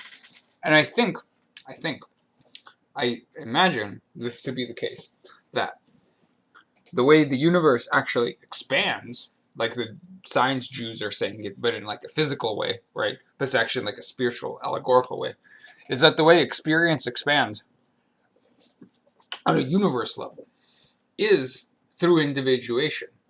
Is that each person is actually a copy of the universe, or has their own copy of a universe in them. It's all like a separate. It's all like a different. Yeah, it's not like a division. It's like a mitosis, you know? It's not like one becomes I know half that. into fourth. It's like just one becomes two into four into whatever, you know? And I think each person is actually their own universe. And in that way, a universe interacts with another universe, and that's just fucking dank. Instead of there just being like one universe. Bro, this gets me thinking where the universe came. Whoa, good Who luck. put that thing? Oh, good luck. It's Sheesh. actually crazy to think that there's an existence. I know, dude. That's why I love fainting. Fainting literally puts that shit in your face. Fainting? What do you mean?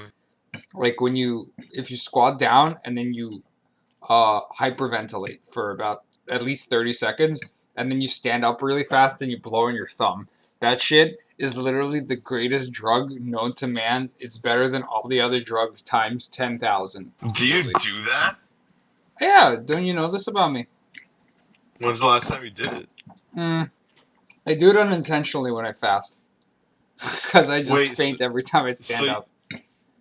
Oh, I mean, But intentionally, I've actually fainted like could probably count it on my fingers. No, I did faint intentionally once when I was a kid in summer camp. mm-hmm. We did a thing where we breathe, where we hyperventilate, and then someone presses on our chest against the wall, Yeah, similar thing. Similar ass deal. and then I fainted a couple years ago. Yeah, similar. While I was in the bathroom. I actually but I like straight up fainted. Like I was looking at myself in the mirror, and the next thing I know, I'm on the ground. Right. Yep, same thing. But I would intentionally do that. Last time was probably like, I don't know, more than a year ago, I think.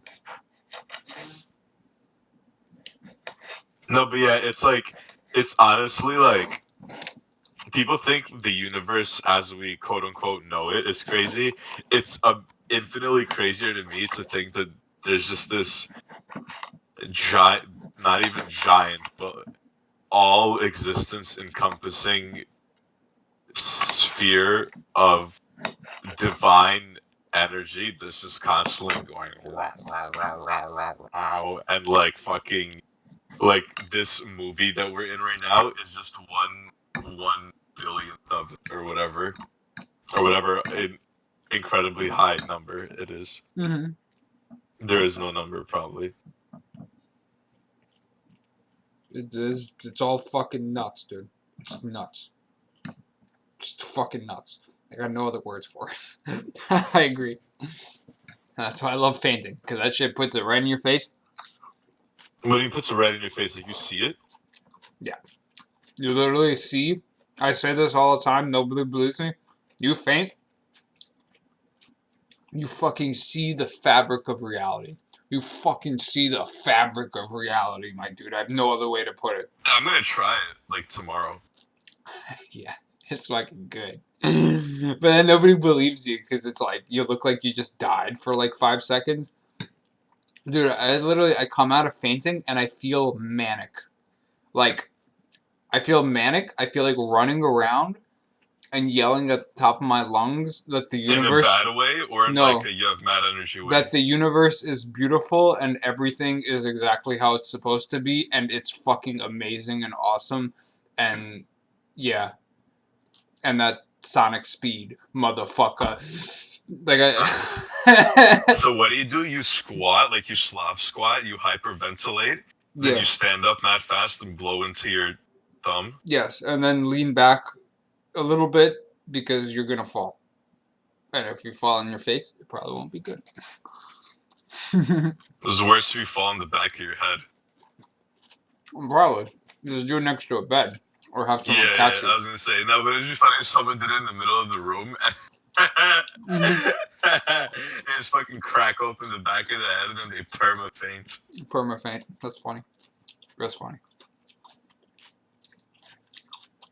But yeah. That shit, best drug. No question. No fucking question. Fuck all the other drugs. Fuck acid. Fuck mushroom. Fuck weed. Fainting shows you the fucking fabric of reality. No question. I'm gonna do that tomorrow, baby. How long do you do you literally go type thing? Try to do it slower. Like full inhale and exhale? Yeah, like a Wim Hof, basically. I got you.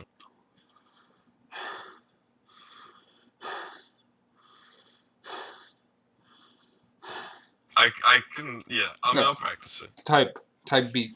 I mean, I guess you could do it faster, but I just like it like that. Oh yeah, and Why then do you think, what's like the physical, like what happens? Like all the blood rushes to your head or what? Or you run out of oxygen or, no, you don't. wait. I want to offer one pro tip. Hyperventilate. If you really, there's like different degrees to this shit, right? So, if you really want to see the fucking fabric of reality, you gotta hyperventilate. You gotta Wim Hof. I don't like to call it hyperventilating. You gotta Wim Hof until your hands and feet, or at least your hands, Vibrate. start tingling. Yeah, exactly.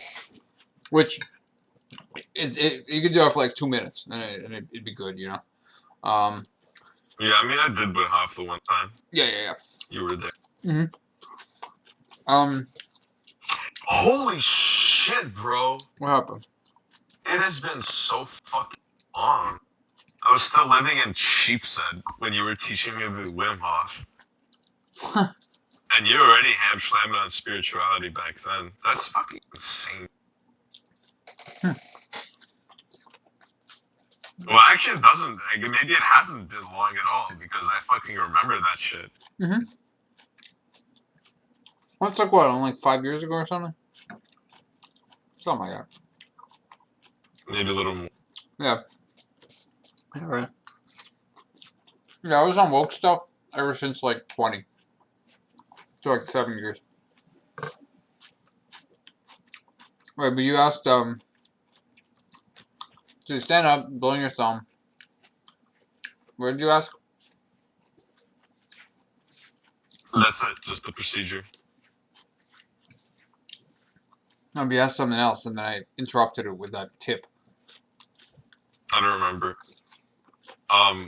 When you say you see the fabric of reality, what can you describe to me? Wait, actually, or that. What is the thing that actually? Oh what yeah, the happens thing when that happened. So as I understand, when you do that, all the blood like rushes out of your head. out of your head. Something about the air pressure inside of you is like makes all the blood, and then you blowing on your thumb makes all the blood rush out of your head. So I imagine it actually simulates dying. Same That's thing pretty lit. if you like get your, like get put in a chokehold and you get like your blood circulation cut off, right? It would simulate dying because it's like your blood stops rushing in your head. That's crazy. Which is why, in the very early days where I first learned about this, I learned about this from Anthony's, like this scummy guy in his neighborhood that we used to buy weed from and hang out with. And he would do it too, and we'd do it on all three of us. It's like you No hyperventilating involved. You just like, I don't know if you can see my camera, but No, I'm in my bed right now. you just take like the palms of your hands and you put them like on the sides of your neck, and then you put the person up against a wall, and you like pull the skin on their neck with the palms, so that it like they basically like, chokes them, kind of. Not in a painful way, or in a way that leaves like bruises or any And you bad guys thing. are all just like taking like hit rotations, like yo hits, not like We literally make me unconscious. we took mad hits of that. It was fucking lit. But yeah, that one like cuts off your blood circulation. Did you feel it like it did anything before for you besides provide a high? No, I mean I always felt that it was like, oh my god. Like I mean, as a 14-year-old, it's like I don't really know what the fuck I'm seeing, especially as an atheist 14-year-old. But it was like, god damn, what the fuck, you know what I mean? Wait, what did you see? If you could describe it. The best way I could say it is I seen the great circle of duration. That's the only way I could describe even anything remotely close to what I seen. I mean, as soon as you Tell me see what it, you mean by duration.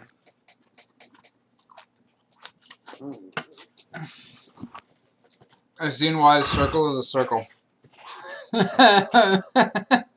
Wait. You see why a circle is a circle? Yeah. That's fucking lit. Yeah, it's fucking lit, dude. I'm telling you, I have no way to explain that shit. But that's the best way I got. It was nutty. But I did it a bunch of times. But it's like, you forget. You instantly forget, and only as you're coming back, you're like, carry just some of it. Like, you just get the tiniest morsel of it back here. Wait, you forget what? All of it. All of what? Just like you're in that thing, you're in that experience, like that fucking state of being, and then you come back here and you're in this state of being, so you can't really like summon the thoughts or What if you feelings or just keep doing energies. it for like an hour? No, you just forget every time. I've done it for like a bunch of times in a row. I've done like 10 times in a row before. Oh, you're just like so fucking lit the fuck up when it's happening that you cannot. Your brain. Well, I mean, your brain isn't working, so you can't possibly fucking conceive it.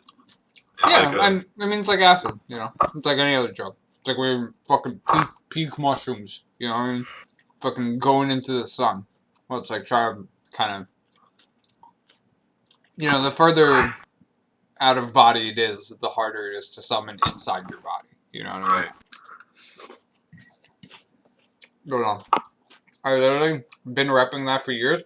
Nobody fucking believes me. Nobody fucking believes me. I hella believe. No, I hear you. Thank you, buddy. Yeah. Just like yo, you want to hit this? What is that? Death.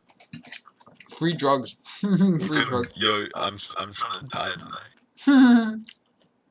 No, dude, that shit is lit. And I remember one time distinctly. Yo, hey, real quick, I shot a funny picture. Yeah. Imagine like you got like a dinner with your family, and then like you and your cousins that like normally smoke.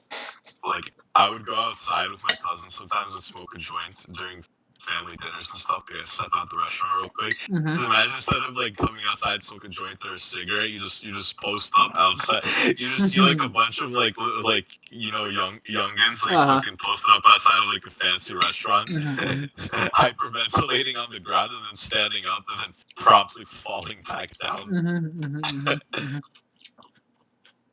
I dig it. It should be the new standard. But you were saying one time? One time, I did it next to the lake in Pennsylvania. Not the one with a beach on it, like the one that's close to my house, right? Like the one across the road from my house. I don't know if we went there with you. We did, right?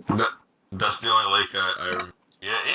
I tried crossing it while it was frozen. Remember? Yeah. Yep. I got pretty far too. Yeah, right. Yeah, we were playing around with that.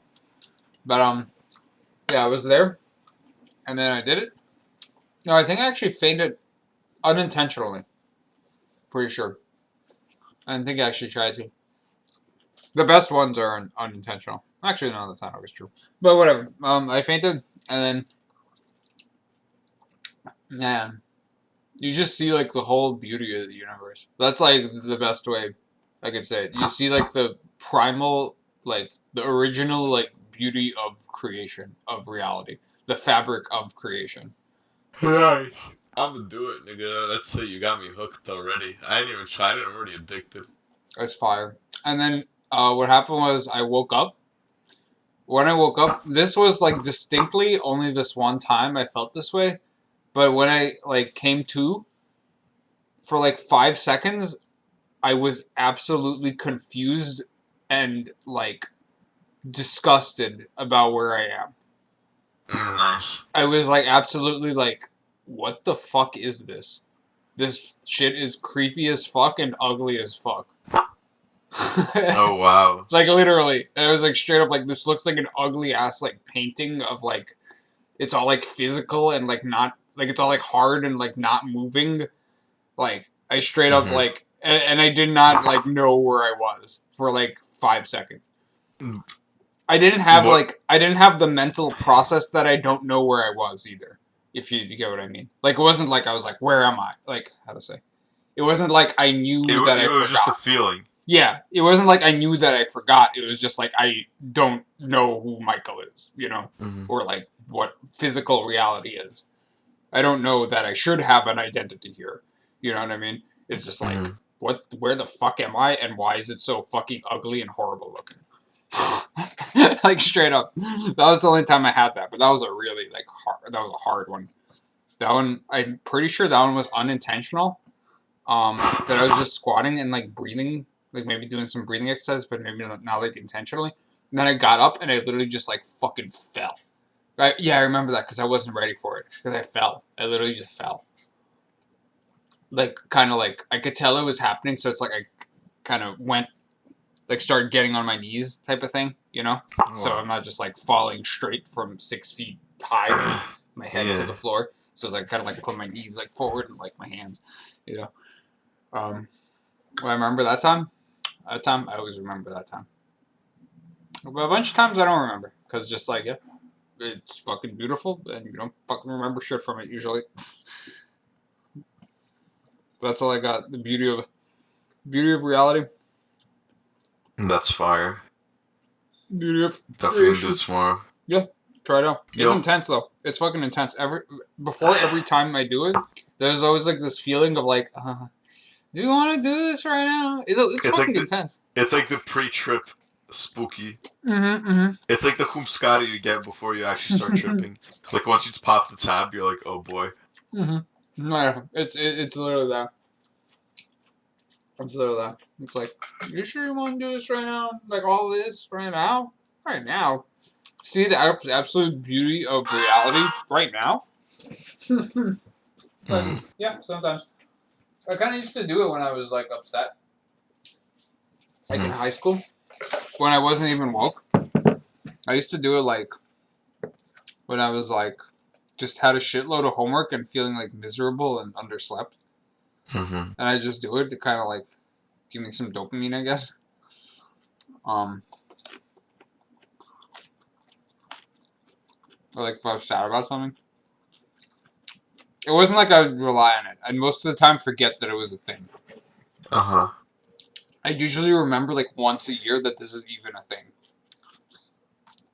And I'd do it a few times. Nice. Interesting. Mm-hmm. Bro, I'm hype. I'm gonna do it. Mm-hmm. Oh, it's awesome, dude. But yo, Mike, on that note, it's pretty fucking late. I think I wanna hit to sleep. That's an awesome note to end on. Right? I literally have all your DNA and all of James's DNA in my OBS studio. Nice. Excellent. I'm post this DNA. Alright, man. You go. I'm going. No, just we talked at the same time, so I was like, you go. No, I said, all right, man. I'm out of here. Mm-hmm. Love you, buddy. It was great talking. I love you too, man. You have a good night. You too, dude. We'll Talk talk to you soon. tomorrow. Yep. Yeah, Right yeah, on. for sure. Peace, brother. Peace, my dude.